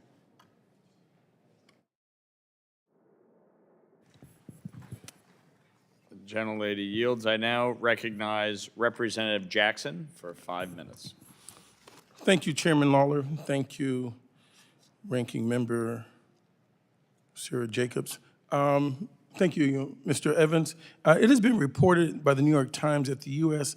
is considering withholding HIV assistance to Zambia unless the country expands its mineral access. Over the past decade, Zambia has made progress in the HIV response. According to the UNAIDS annual HIV infections for all ages in Zambia has declined. Annual AIDS-related deaths have also declined significantly. For this administration to use life-saving assistance as a negotiating tactic to gain access to critical minerals, I believe, is both immoral and beneath the dignity and values of our country. Are you aware of the draft memo on this issue? And if so, what can you share with us? Oh, thank you for that question, sir. Those questions are outside of my lane of responsibility. I'm responsible for the management portfolio, but these would fall under the foreign assistance portfolio, so I'm not involved in that process. Is there a person that you can lead me to that can give me some information? I know that many of our embassies are understaffed and unstaffed with the leadership. I was simply trying to follow up. Yeah, I can take that back and get you that information, sir. Okay, and Chairman, I'd like to have this New York Times article entered into the record that reads, U.S. considers withholding HIV aid unless Zambia expands mineral access. With that objection, so ordered. Thank you, Mr. Evans. I would like just to make a statement for the record that to be bargaining with our dollars versus humanity, I think, is probably a new low. This isn't to you, but to the administration. If we're trying to extract additional critical minerals versus showing our philanthropy, our true good-heartedness to try to negotiate barter over people's lives, I think we are a better nation than that, and I hope that this can be resolved quickly. We have a relationship with Zambia. Currently, we have visa restrictions. People that come from the Zambia have to spend $5,000, $10,000, or $15,000 that they have to put on deposit just to even visit the United States. And while we're trying to negotiate to take more minerals out of them, we're not even being really good citizens or good human beings by withholding life-saving medicine to continue the great work we've had a history of establishing. So for that, I'd like to yield back my time and thank you, Mr. Evans, for your forthrightness in your answers. Thank you. Gentleman yields. I now recognize Representative Barr for 5 minutes. Thank you, Mr. Chairman. I don't want to put words in the mouth of my colleague, but I think he was asking you, Mr. Undersecretary, why in recruiting new Foreign Service officers, why you would be asking questions about patriotism and as if there would be some difficulty in defining the term patriotism. Why do you think, Mr. Undersecretary, that it is important to evaluate the patriotism of prospects to be recruited into the Foreign Service? No, thank you for that question. This is a very important topic. As a Foreign Service officer, we represent the United States of America when we go overseas. It is very important that we remember that, and we remember that we represent the United States, not some other power, not some other country. So patriotism is part of what we do. I consider myself a patriot for having served for 24 years as a Foreign Service officer. You most certainly are, sir, and I want to thank you for your distinguished service. And I'll just note that in different administrations of different parties, when I've traveled with bipartisan CODELs to our various outposts and our embassies and consulates and missions, I have been extraordinarily impressed with the patriotism, the professionalism of our Foreign Service. And I think it is absolutely crucial that we maintain that standard. I think we have outstanding diplomats everywhere I've encountered them, and I think it's altogether appropriate that this administration continue to inculcate that culture in the State Department, that we are about America first, and that our diplomats do carry forward that ethic. You know, this is kind of a philosophical question, but you know, Senator Arthur Vandenberg famously coined the phrase, "Politics stops at the water's edge." But the idea that foreign policy might be off limits to politics is also maybe a difficult idea as well. Where do you come down? Where does Secretary Rubio, where does this administration come down on that? I mean, you can't just assume, you can't ask Foreign Service personnel to just totally ignore their own political predilections. What is the ethic that you want inculcated in our diplomats overseas with respect to that idea? Well, thank you very much. As a Foreign Service officer, I have served under presidents of both parties. My job is to implement the policies of whoever's in the office. So if the Secretary of State, if the President says this is the way we're going to go, that's the way we're going to go, and I have to be able to adapt and do that, and as all Foreign Service officers should be able to do. As I've said many times, as a Foreign Service officer, we will run this direction as fast as we can go until you tell us that that's no longer the direction we're going to go. Let me be a little bit more direct. Secretary Rubio has argued that elements of the Foreign Service culture lack accountability and mission focus. Do you think we have a problem with politics compromising mission focus in the Foreign Service? I wouldn't say that we have a problem. I think it's something that we need to be very careful about and we look at, and that's exactly what we're trying to get to through our reforms process and our evaluations and things like that. Okay. I mean, I haven't witnessed it, but I do think that there is a concern because under President Biden, the State Department was flooded with DEI initiatives. Even to be considered eligible for a promotion, an employee had to document what they had done to support DEI in their program or department. Our nation's leading foreign service training agency, the Foreign Service Institute, had over 1,000 materials and at least 16 courses in its curriculum regarding DEI under the last administration. Thankfully, after President Trump was elected, these coercive materials and courses were reviewed and removed from the FSI. As it should be, merit was once again the defining basis for hiring a promotion. Undersecretary Evans, do you agree that merit should be the sole factor when picking and choosing who represents this country abroad?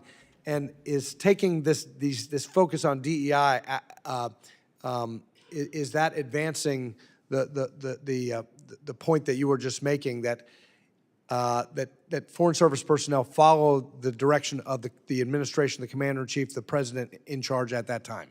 No, thank you very much. I appreciate that. Yes, I do believe the DEIA components of what we were doing were distractions, and they didn't allow us to focus on our core mission. I believe now we are focused on evaluating people based on merit, and that is the core feature of what we do. Well, I think that's great. I think focus on merit is important. I also think maintain that focus on patriotism, because if we don't have people who love our country, and as I said, I think our Foreign Service personnel are very patriotic, everyone I've encountered, but we've got to maintain that focus. We've got to maintain that focus to advance our interests abroad. Thank you. I yield back. Gentleman's time has expired. I now recognize Representative Schneider for 5 minutes. Thank you, Mr. Chairman. And before I start with addressing the Undersecretary, I just want to reflect and express my deep offense at the continued effort in this committee to equate individuals who are different, individuals who have different identities, labeling them as demonic. Specifically, what was said earlier about transgender individuals. I know many transgender Americans who are serving our nation with honor, whether it's Foreign Service officers, in our military, in our communities. Our nation is stronger when all of us are working together as patriots, when we stand up and unite to move our country forward. And I think this committee should stop demonizing others simply because of who they are. And I also want to pick up, Undersecretary, on what Ms. Jacobs said in her line of inquiry. But before I do, let me thank you for your service and your commitment to our country. As Mr. Barr said rightly, the people who work in our Foreign Service office are patriots in serving our nation around the world, oftentimes in harm's way. But with respect to the preparation for the war against Iran and evacuating American citizens, I can't tell you how many calls and outreach I received from citizens stranded in Israel and the UAE, other locations affected by the war, literally feeling like they were left hanging by this administration. I think it's obvious to anyone paying attention that the administration was caught flat-footed, leaving those thousands of Americans adrift without a plan, without any specific guidance. When this war is over, I think it's imperative that this committee reviews the failures to ensure that they never happen again. Shifting gears here a little bit, you said in your opening remarks, and it is worth noting, the Foreign Service is the backbone of American diplomacy, and its officers represent our nation's values and interests across the globe. As I said, I could not agree more. But at 46 years old, the Foreign Service needed reform. The world has changed since its founding. How we operate needs to change with it. The problem is that this administration is doing the opposite of reform. Reform means investing in the institutions so it performs better. What we have seen instead is a systematic effort to hollow out the department's career workforce with no real plan to rebuild it. Last July, the department fired roughly 1,350 employees through a reduction in force with no metrics, no data, and no explanation to this committee or to the individuals who were let go about how those cuts made America safer. I talked to so many now former Foreign Service officers who had devoted their careers to our country and were told, we no longer need your service, without even so much as a thank you. Arabic and Farsi speakers were let go. Conflict stabilization experts were let go.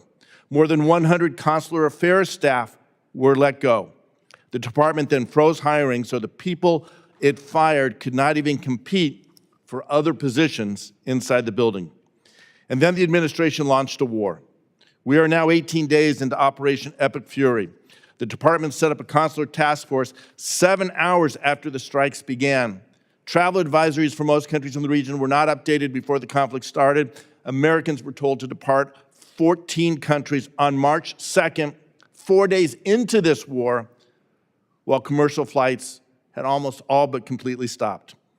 Charter flights did not begin for many days after that, and the department's own recorded hotline simply told Americans they should not rely on their government to help them. Think about that, making that call to your government and hearing, "Don't count on us." What an abject failure. I want to be clear, the career civil and foreign service officers working around the clock on this crisis are doing extraordinary work. They should be commended and celebrated and honored, but they're doing it with too few people, too few resources, and a leadership team that did not plan for the most basic consequences of a war when it chose to start. Undersecretary Evans, I want to work with you on real reform, but real reform requires that the department follow existing law, respond to congressional oversight, and stop treating its career workforce as the problem rather than the solution. There's so much we can do.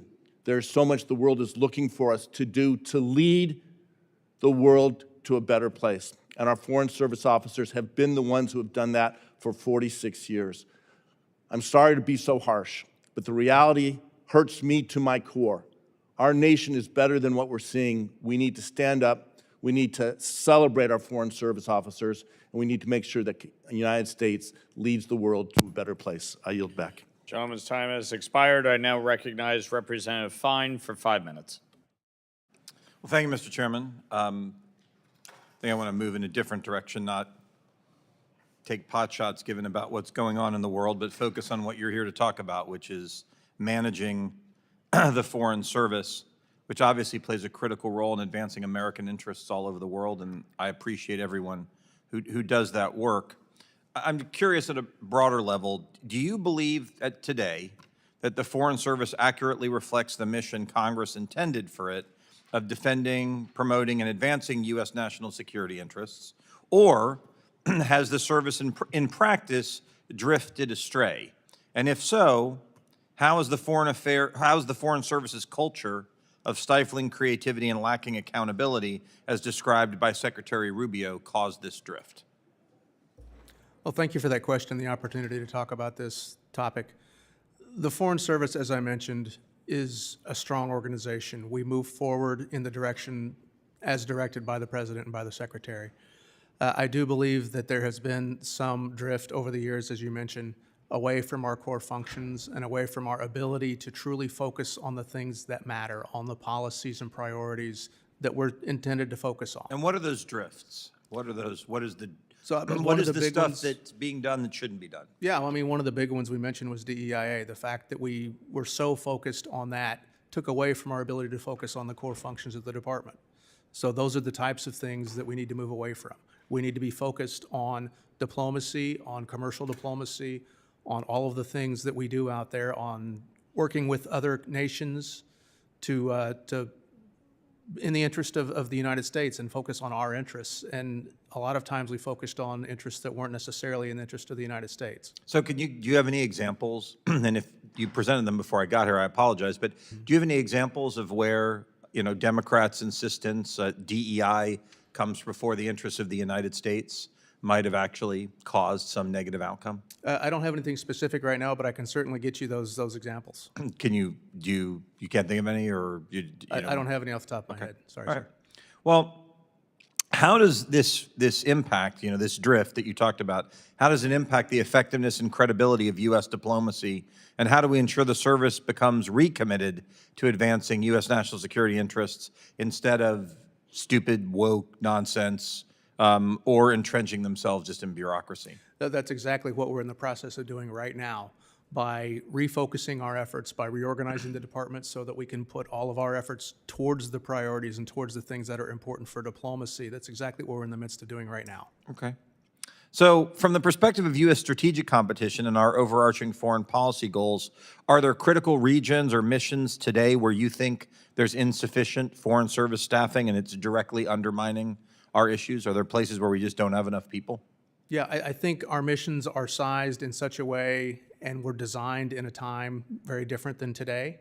I think based on the national security strategy, the areas we need to focus on are the Indo-Pacific, are China, are those areas. And where do we have too many people? Where we have too many people?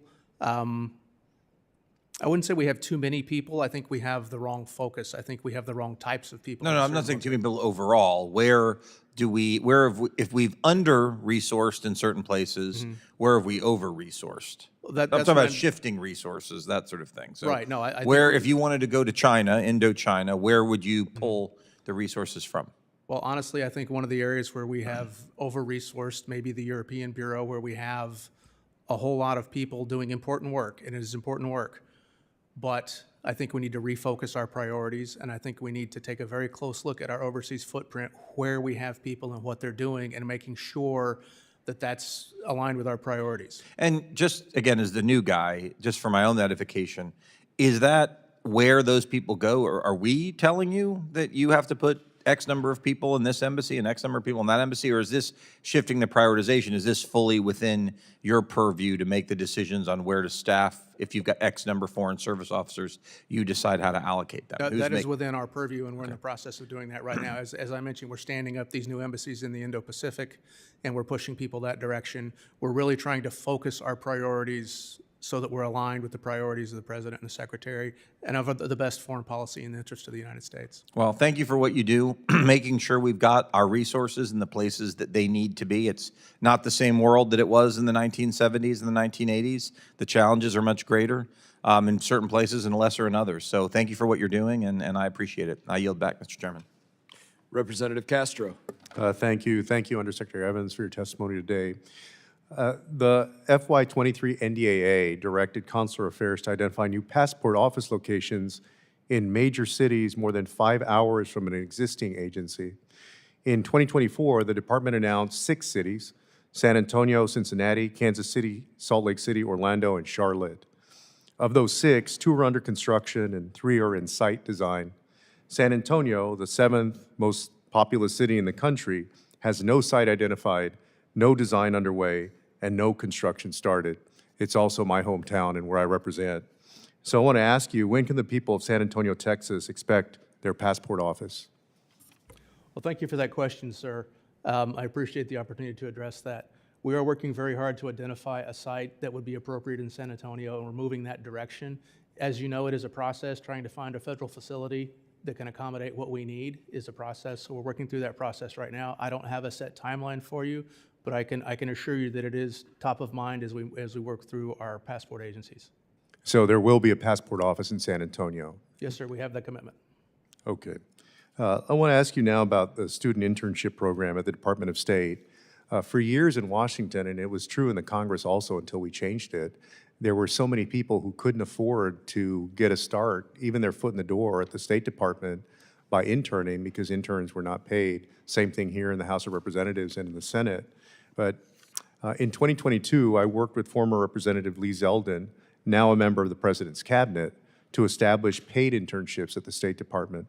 And before that law, interns worked for free and covered their own housing and travel and all the other expenses. The department's own report to the Congress showed that 86% of the 2023 interns said they could not have participated without pay and housing support. And the department has since stopped the program. Let me be clear, the law requires this program to exist, and that's not an option. And so why did the State Department stop it, and when will the program restart? Well, thank you for that question. We're looking at that right now, how we can restart that program and our other intern programs as well, so that we are able to bring in these individuals and give them the opportunity to learn what the Foreign Service does and perhaps become Foreign Service officers. Well, you know, last week, Ms. Sarah McKemmy told this committee that the program had restarted and interns are being onboarded. Did she have that wrong in terms of where you are in the process? No, she's correct in that. We are bringing people on board, and we're looking at the program to see what else we might need to do to reinforce it.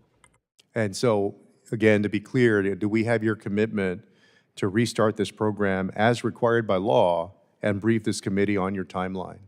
Yes, sir. Oh, thank you. And then finally, the department conducted reductions in force and insisted the decisions were position-based, not performance-based. These officers were simply in the wrong place at the wrong time. And about 240 remain on administrative leave because of congressional action. These are people the department invested in, language training, graduate degrees, years of field experience, and yet the department is now hiring new Foreign Service officers and contractors to fill vacancies, positions that will require tens of thousands of dollars in training and all of that other preparation. So my question is very straightforward. Will you allow these 240 officers currently on administrative leave to bid for open positions within the department so their experience, their clearances, and their commitment to service and all of the money that the U.S. government and U.S. taxpayers have poured into them won't be discarded? I don't believe we have plans to do that at this point. And can you please explain to the committee why that is? Why would we spend all this money on all of these people, who, again, who were not put in this position because of dereliction of performance? Again, as I mentioned, we looked at the organization and determined that certain functions were no longer necessary. And I get that, but now I'm not asking about the function. I'm asking about the person and whether you will commit to allow them to compete for open positions. To compete for open positions. I'm not asking you if you're going to guarantee them a job. I'm asking if you're going to allow them to compete. No, as you mentioned, this was not done on a personal basis. It was done based on position. But if it was based on a position, what's your objection to letting that person compete for an open job? Well, at this point in time, I don't believe we have any intention to do that. I mean, I guess I'm very alarmed that you guys basically have a vendetta against these particular people and some hidden agenda on why you won't allow them to compete. That is certainly not the case, sir. It certainly appears to be the case to me. Representative Shervelis McCormick is recognized. Thank you, Mr. Chairman. In January, the State Department announced a pause on immigrant visas processing for 75 countries, including several U.S. partners. Since then, the department has provided no clear guidelines or timelines for when this pause will be lifted or revised. The policy is already separating families, delaying international adoptions, and blocking legal pathways for individuals who assisted the United States courts in prosecuting domestic violence cases. Federal law also provides explicit exemptions for Violence Against Women Act beneficiaries in adoption cases. Did the administration review existing laws before implementing the visa processing pause for these 75 countries? Well, thank you for that question. The immigrant visa pause was evaluated by our legal team and determined that it was, in fact, something that we could do at this point in time. Again, this is a pause. This is not a complete cease. It is a pause while we evaluate the situation. So why have officials acknowledged that the department is still determining how to apply those legal requirements after the pause was already put in place? It is a very complicated legal situation, so we're working through the process to make sure that we do it right and we comply with all of How long has laws. the pause been in effect? It's been in effect for a couple of months now. So in a couple of months, you guys still haven't been able to put in the legal framework to allow the women who are the beneficiaries, even though it's already legal? As I say, we're working through that process right now with our legal teams. And so could you tell me a little bit about how you're working through it? Because this is already a law that's in place. And so it would seem that there hasn't been any challenge to this law, and that if it's already in place, it should be an easy go-through to start admitting those beneficiaries. Do you believe so? I believe we're working through the process with the laws and with all the other pieces of this that come into play with the visa processing piece. And so how would you rate your willingness to actually have this in place? Because you said you're working on it. Is it priority or is something put on the back burner? It is a priority for our team that works on that, absolutely. Okay, what data did the department rely on to determine which countries were considered a public charge risk?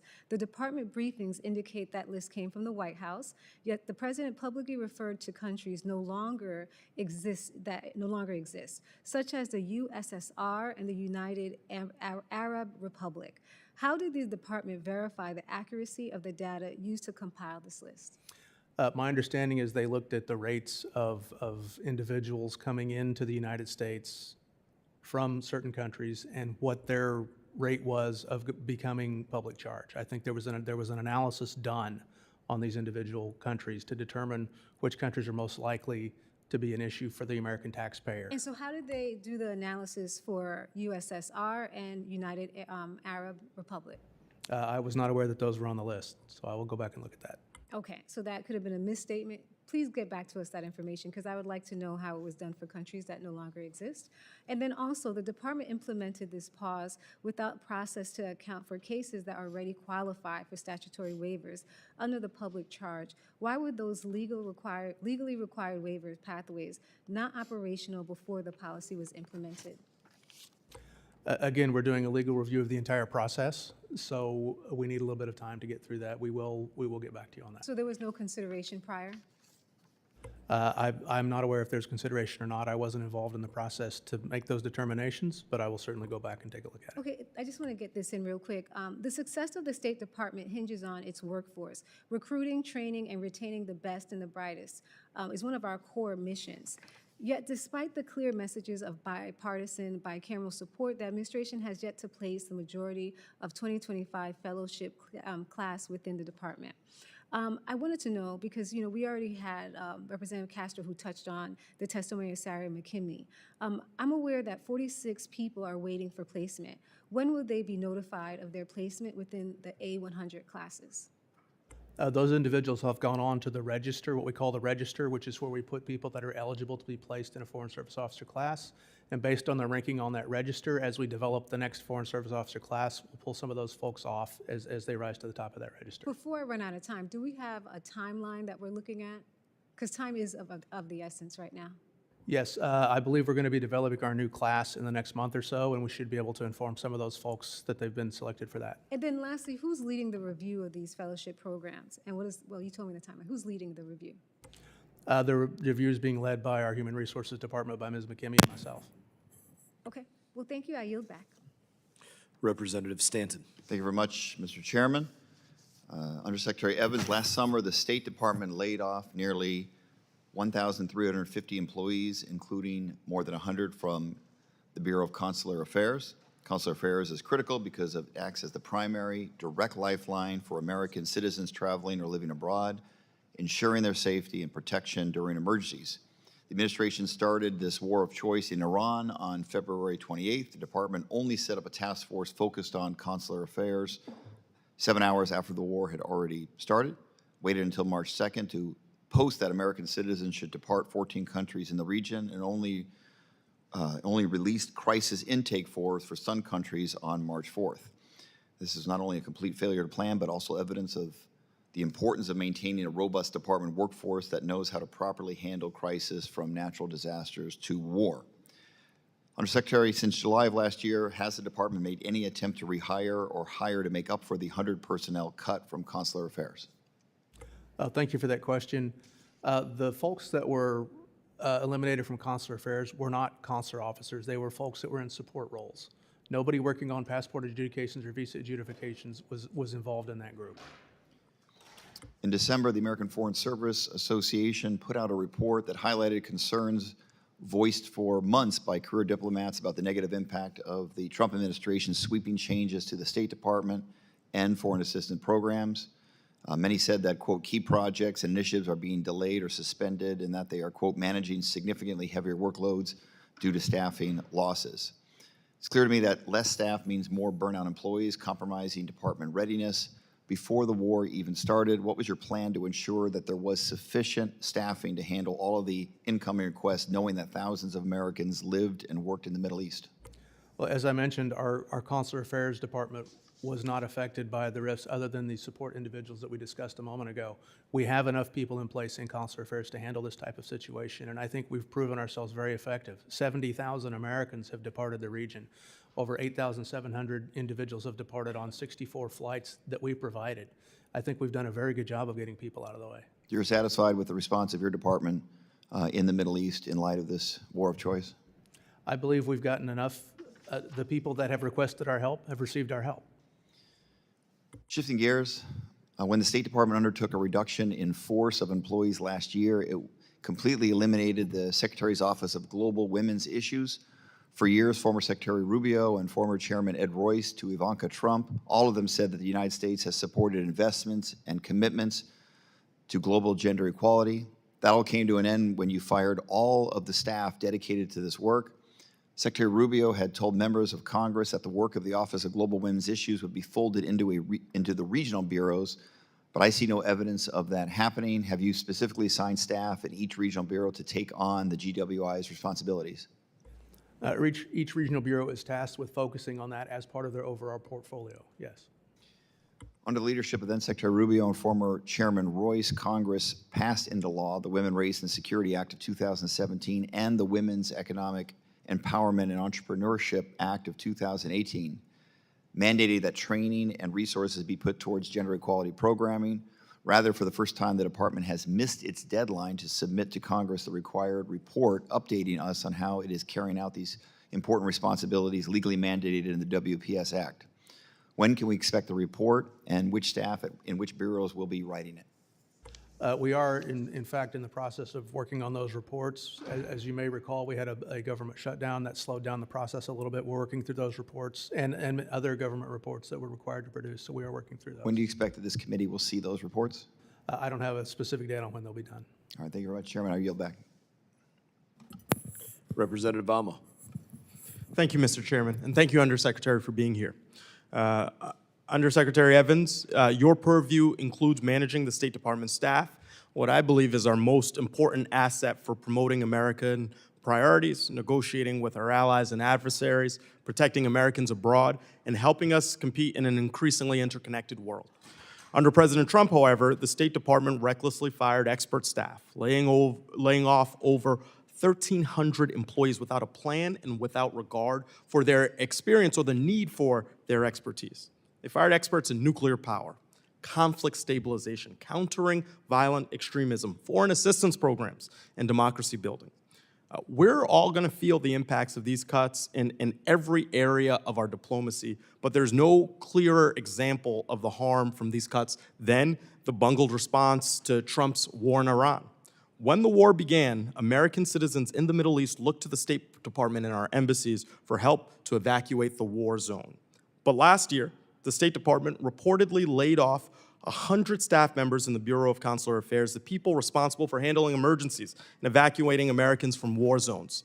So while our Americans sheltered from Iranian drone attacks and European governments evacuated their citizens, there was no plan from your State Department. Under this administration, America First means being the last ones to evacuate our citizens from a war zone of our own creation. Under your leadership, the State Department did not set up a task force focused on planning for how to support getting Americans out of the region until 7 hours after the war began. Waited 2 days, long after most commercial flights were stopped, to even send out an alert that American citizens should leave the Middle East. Spent days telling American citizens in need to call a phone number, only for the call to play a message saying our government could not help them, and failed to provide timely evacuation assistance to the frightened families who were just asking for help. Just this week, my office heard from a constituent who was still stuck in the Middle East and has been unable to get help from the State Department to return safely. And as of 10 a.m. this very morning, you still have not updated the travel advisories on your website. Kuwait is still listed as a country where American citizens should only reconsider travel, even though the situation is so dangerous that the embassy is closed. I'm concerned that the State Department's website is less reliable than the news that you find on Twitter or X or whatever it's called now. Because of your lack of leadership and planning and the president's war of choice, Americans are at risk and unable to get themselves and their families back home to safety. And because of your decisions, Americans here at home are facing higher prices. We're facing an oil crisis now that Iran has effectively closed the Strait of Hormuz, and gas has gone up by almost 50 cents a gallon. And to make matters worse, this is after the State Department fired the experts who are supposed to respond to international oil and gas crises. So, to make this point crystal clear, and I know you've heard it today, the Trump administration fired our experts in responding to international oil crises, then started an illegal war that shut down the pathway through which 20% of the world's oil travels. So, Undersecretary Evans, what's your plan to evaluate what State Department staff you need to rehire to ensure that we have the talent and the experience we so clearly have lost in our Consular Affairs Bureau, our Bureau of Energy Resources, and across the State Department because of these reckless cuts? Well, thank you for that question. I would like to say, if you do have constituents that are in harm's way, please let us know who those folks are. We've We'll be engaged. happy to reach out to them. We'll be happy to reach out to them. Beyond that, we will, of course, do an evaluation after this operation is over, and we'll take a look at what went well, what did not went well. We've already done some inline evaluations along the way, and we're prepared to adjust. Have you made if any necessary. adjustments real time in the last couple weeks? We have been able to staff up where we needed to staff up. For example, on our consular crisis team, we've been able to get more people involved in that task force and answering phone calls. To my knowledge, we have contacted over 40,000 individuals through our consular task force. So you had to make changes. So I think you could fairly say there were things that weren't going great that you tried to make better. That is the case in any type of operation like this. There are things that you don't anticipate. You think it would have been better if there was a better plan? I think we adapted quite well to the situation. So it sounds like We there were could have been a able- better plan. We were able to help American citizens who needed help. Look, you serve an important role. And, I raise these points not for politics, but for the life and safety of U.S. citizens, the people that we work for. So I appreciate your efforts, but I encourage the department to take that evaluation of all the work and harm that has been done to an agency that is so important to our country, and look in the mirror and make sure that we never make these mistakes again. And with that, I yield back. Gentleman yields back, and I would beg you as well, please make sure we never make the mistakes again of hiring people that queer maps, do transgender job fairs, musicals, operas, plays, gender equality through Ultimate Frisbee, gender equality for Filipino coffee baristas, all the other BS that the State Department was doing before the Trump administration came in. Please ensure that we never hire those people back that were doing that, and never hire anybody to do that ever again. That would be my begging of you. Mr. Latimer, you're recognized.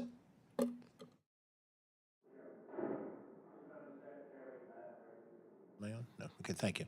Thank you, Mr. Chairman. Mr. Undersecretary, I have a very specific need right this minute. Right now, in Israel, there are 55 students from the LaFell School, senior high school, Jewish day school in Westchester County. They have been trapped in Israel along with 2 chaperones since the war broke out. They have been trying to get flights to get out. They were given flights on different El Al flights scheduled for March 26th. They heard yesterday that those flights were frozen, and they may be bumped in order to accommodate people who were on earlier flights.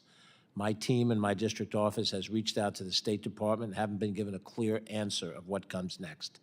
I want to bring those kids home. I want to bring them home safely to their family. They have been told to deal directly with El Al, but they can't get through. Can you commit to helping assist these 55 students from the LaFell School to get back home to the United States? Yes, sir, I will take that back, and we'll reach out to those individuals and make sure they get home safe. Thank you very much. Mr. Chairman, I yield. Gentleman yields back. Looks like we've exhausted most members. I quite often save my questions for the end, so I'm going to ask you a couple of questions myself. I think it matters as there's been a lot of conversation about foreign service officers. What makes a good foreign service officer? I might come from a military background and say, I'd love to see more military people whether they end their time in service or they actually just retire from the military after a career of service. I'd love to see them make that move into being diplomats on behalf of the United States of America, beyond the diplomatic work that they were doing carrying a rifle on behalf of our country. And so that's something I'd love to hear you talk about, is just how can we, tell me the job that we're doing right now to get members of the military to make that transition to become diplomats. How can we do a better job of doing that? Tell me, what do we do to prepare them for the Foreign Service Officer exam as they're working on exiting the military? What recruitment do we do for individuals exiting any branch of the military to say, this is an option open to you. We'd love to have you take your skills and bring that. How do we weigh a degree? Not that many of our members of the military don't have a degree. Many of them do, whether they're officers or not. They have their tuition assistance programs and GI Bills that assist them to get degrees. But how do you weigh a degree versus military experience in terms of that hiring process? And then involved in that question as well, I'd love to hear you expound a little bit on just the definition of diplomacy. You've heard me bring it up several times in here, that some people under the flag of diplomacy were doing things that not one damn nation was asking our country to do. I was just listing off things like queering a map. There's nobody asking us to queer a map. There's nobody that was asking us to do transgender operas or plays in their countries. And these are things that were pushing countries away from us instead of real diplomacy working to make America the partner of choice. And so I'd love to hear you talk about what should be the definition of diplomacy. How do we work on that?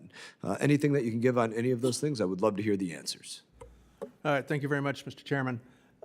Concerning our veterans, our military veterans, some of the finest Foreign Service officers I've served with are military veterans, and I think we need to do a better job of recruiting those folks and letting them understand that this is an alternative. When folks dedicate their lives through military service, they develop a certain skill set that we can absolutely use within the Foreign Service, and I'd love to have more veterans come in, and I'm looking for opportunities to recruit those folks and make them aware that this is a possibility for them. I don't think we do a great job of that, so I'm looking for opportunities to do that. On the other piece of what is diplomacy, diplomacy is engaging other countries to operate in shared interests, our interest and their interests, where those align, and making sure that we're able to work with people to increase the strength of both of those nations. Now, in situations where we don't agree, we have to take our interests first, and I think that's something we haven't done a fantastic job of in recent years. So I think it's something we're really refocused on now with this administration, of making sure that everything we do out there in the field, everything we do in the world of diplomacy is focused on what's best for our country. And in many cases, it's also what's best for the countries that we're working with. So to me, that's where the diplomacy lies, where we're able to talk to these folks, find out what their interests are, find out where our interests align with those interests, and move forward. What you're saying makes total sense to me. I tell folks often, whenever I have diplomats from other countries into my office, which is all day, every day, they know that I'm going to speak to them about, number one, what does the United States of America need from them? Why do we care about that relationship beyond just the fact that it's been a long-standing relationship? What do we need out of it? What do they want from us? And then the third part of it, and probably the most important part of that question, is if we do our side of it, if we provide what they're looking for, does the United States of America get what it needs? And sometimes that's a short-term transaction in terms of, weapons for currency, but often it's long-term transaction in terms of we need stability, we need a partner, we need a place for a base or a port or a host of other things. But we do need to know exactly what it is that we need, what they want, and do we get what we need if we do our side of the bargain, our side of the deal. Going back to the military recruitment side of it, very close to my heart, do we have a specific military recruitment pipeline, a specific pipeline for you exited the military as an enlisted man or as an officer, take this pipeline into an expeditious way to become a Foreign Service officer? Because I have heard from people just over the years throughout multiple administrations that they worked to become a Foreign Service officer, and some of this almost had to wait so long in the hiring process that they had forgotten that they even went through that hiring process and were starting to pursue other careers and other things because they simply thought they had maybe been forgotten about. So is there a pipeline for members of the military so that they can quickly transition, they hit that end time in service date or that retirement date, and they can onboard within a matter of a week or 2 weeks and not have a long lead time? There's not a current process like that, but I'd be happy to explore that with you and see if we can develop something. I would love to work on that with you. Absolutely. I think it'd be one of the greatest accomplishments that you and I could work on together, would be to create a pipeline so that our people that have invested so much time defending our country can go out there and continue that defense as diplomats of our nation without this long gap in service that we know people don't want. They want to get right back on mission when they're exiting the military. And so in that, I thank you for answering my questions. I thank you for your time here today. As a closing statement, I would offer it to you. If you have anything that you would like to close on, anything that you were asked here today. Wait, I'm sorry, Dina, you just walked in. I didn't see you walk in behind me. So we did have another member come in. Dina Titus snuck in, and So did you think I was going to close it out without I you? did. I thought you were just going to pretend. You weren't going to like- speak up and let me know that you came in? Sending some looks down there, Mr. Chairman, so thank you for acknowledging them. Very good. All right, Dina Titus, Nevada, just came in, so you are recognized. And then if nobody else shows up, we'll go to your closing statement. Well, thank you very much, because there is something I wanted to ask about. We've heard a lot about the devastating cuts that have been made, and I've been looking for some way to expand our diplomatic capacity and some way that could be bipartisan and supported from your end as well as ours, and that's the Diplomatic Reserve Corps. We've heard former diplomats talk about it, Foreign Service officers, both administrations have said it would be a good thing to do. High security officials take advantage of people who have retired or gone on to be in this Reserve Corps who could step in. I wondered if you had any thoughts on that or if you could be supportive of it, because as we move forward with the legislation this term, I'm going to introduce that as a bill and hope to see it get considered. Thank you for that question. I think the idea of a diplomatic reserve corps is a good idea. It's an interesting idea. I've read through your bill and I find it very interesting. I think it's something that we'd be willing to work with you on to help reinforce the things that the Foreign Service and the State Department does. To be able to have some bench strength would be helpful. To be able to surge capacity in certain instances would be helpful. So I'd love to talk to you about that. Well, thank you. Did you hear that, Mr. Chairman? Okay. Okay. Well, I'm glad I got to ask the question, and thank you. And I'll look forward to doing that because I think it could be something that we could take advantage of. Also, talking about the lack of diplomats and the need to replace some of these folks. You know, we've got about 115 vacancies now. I know this has been mentioned earlier, but I'd like to go back to it. Can you tell us a little bit about why these people were fired with no plan to replace them? It's kind of like getting rid of the team in the middle of the season. I don't really understand that. And even if they're going to be recalled in 90 days, they're going to be, they've been recalled, then they're going to be put on retirement. What's the status of these folks? Where are they in the process? What's happened to them? No, thank you for the question. These individuals are currently still on administrative leave as we work through the process to determine what the final disposition is going to be. As mentioned earlier, we did the reorganization, and in the reorganization, we determined certain portions of the department were redundant, and we needed to remove those, so we did that, and the individuals that were in those positions were subsequently removed as well. So that's how we got to where we are. We're going to continue working through the process until we reach a final resolution. And it seems like some of them are being replaced just by picking and choosing kind of favorites as opposed to the standard process of replacing ambassadors. Is there a reason why you've changed that or circumvented that long-standing process of choosing ambassadors? The ambassadors are chosen by the president. That's not something that we do. We support the president in choosing the folks that he wants to be out there representing him. And as soon as he names somebody, we work very, very hard to get them out into the field as soon as possible. How about the people who have moved in to be replacements on temporary status? Our charge d'affaires? Yeah.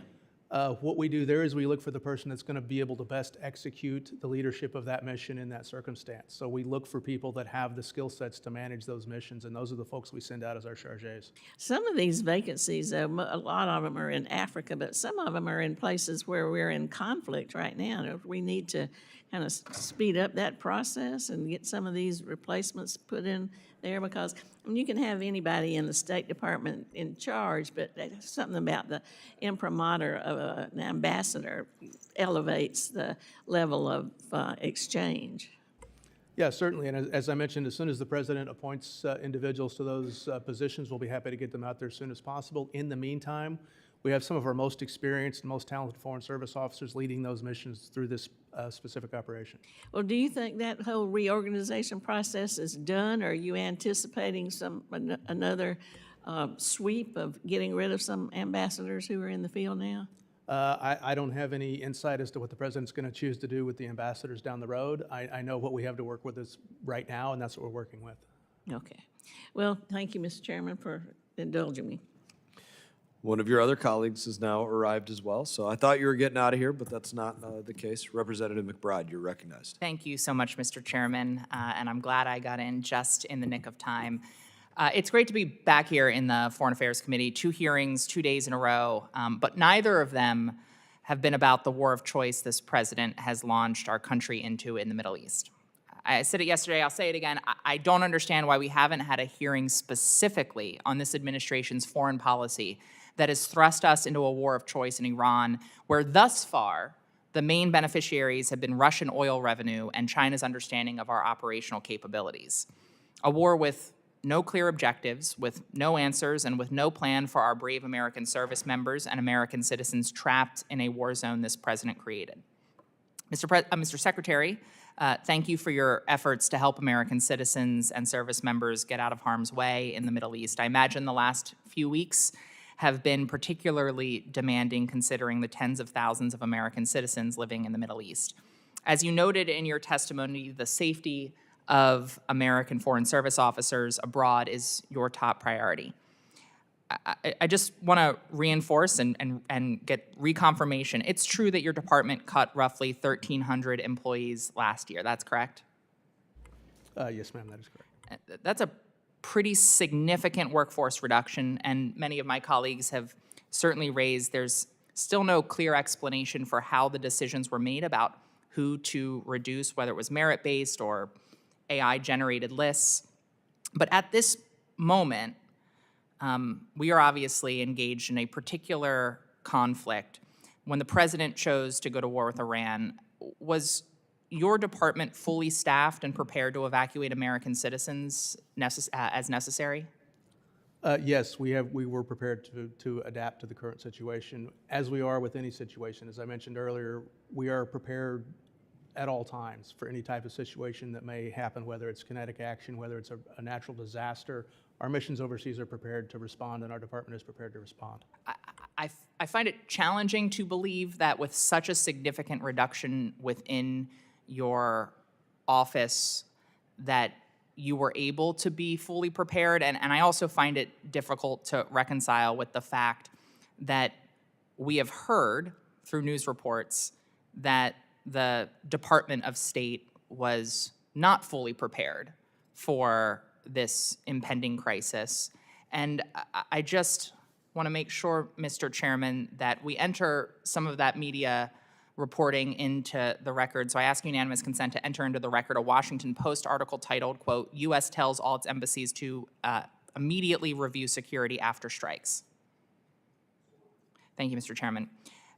Mr. Secretary, according to that reporting, your department issued a directive to U.S. diplomatic posts across the world to immediately review security evaluations, citing ongoing and developing situation in the Middle East and the potential for spillover effects just yesterday. That's more than a week after incidents had already occurred, an explosion near the U.S. Embassy in Oslo on March 8th and an attack on the U.S. Consulate in Toronto on March 10th.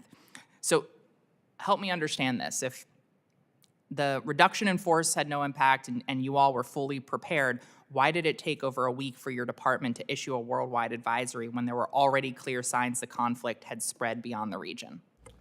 Well, that was not the first time I'd asked our post to perform an emergency action committee meeting focused on potential spillover effects. That happened in the immediate aftermath of the start of this operation. This is not the first time we've had that conversation with our posts. It was a reminder, it was a follow-up that, okay, it's been a little bit of time, let's refocus on this again. So that was not the first time that I've instructed our posts to do that. You instructed your post. Was there any tangible action outside the region at those posts as a byproduct of that apparent first warning? Yes, each one of our posts conducted an emergency action committee, and they talked about what the potential for spillover effects might be. And this thing that we issued yesterday was a reminder to do that again. Well, that does conflict with everything that we've heard. I appreciate that clarification. Mr. Chairman, I ask for unanimous consent to enter into the record a letter led by Ranking Member Meeks, which me and many of my Democratic colleagues co-signed on the State Department's lack of planning for the war in Iran. So ordered. Mr. Secretary, it seems like we're getting a lot of different answers. There's a lot of different reporting. And I just want to put a finer point on it. Were you all prepared before the war was launched to protect our embassies and our foreign service officers? Were you aware, were you planning before the war commenced? As I've mentioned, we're always prepared for any type of situation. That's what we do. Part of our procedures for being overseas is to have a constant state of readiness and to understand that when things get difficult, we are able to respond. So I know my time is out here, but that means that either you planned and the planning didn't actually pay off because there was a lot of chaos in the first few weeks, including with our embassies and our foreign service officers and the Americans overseas, or you didn't really fully plan for any eventuality and weren't brought in as a department into the planning for this war. And either of those scenarios is deeply troubling. Thank you. I yield back. Thank you, Representative Yieldsback. I don't know if you're interested in talking about this, but I would be curious to know if the representative has read any of the embassy evacuation plans, the hundreds of pages that exist for every embassy across the globe, but specifically Bahrain, UAE, Qatar. Did you take time to read any of those to date? I've read several of the documents, yes. Then you're familiar with the operations that are planned, and I would hope you congratulate the gentleman on doing exactly what should be expected, which is you conduct an operation and you review immediately the success of that, and then you review the next day, and the next day, and the next day. That's how we operate well on the ground. Mr. Chairman, with respect, there's planning for all eventualities, there are pre-existing plans, and then there are specific plans based on specific events that are about to unfold that it does not appear sufficiently happened prior to the commencement of these attacks or in the immediate aftermath. I hope you don't find yourself surprised that the Washington Post or the Washington Times or any other publication does not find themselves privy to everything going on. Mr. Evans, it appears as we have nobody else. So we're about to go to a closing statement. As I was saying before, I'll offer that closing statement to you. Anything that you wish to respond to, anything that you wish to say, close with, you name it, the floor is yours. Well, thank you very much, Mr. Chairman. I do want to say how much I appreciate my fellow Foreign Service officers and all the work that they're doing out there in the field. I know we've put some folks in some pretty difficult positions. I myself have been in difficult positions throughout my career, and we really count on them to do what they do. So I really value what they're doing out there, and I really appreciate that. I also appreciate the opportunity to work with you and this committee on the Foreign Service Act and how we can really reshape the Foreign Service for today's environment. As we mentioned, it was designed at a time much different than today.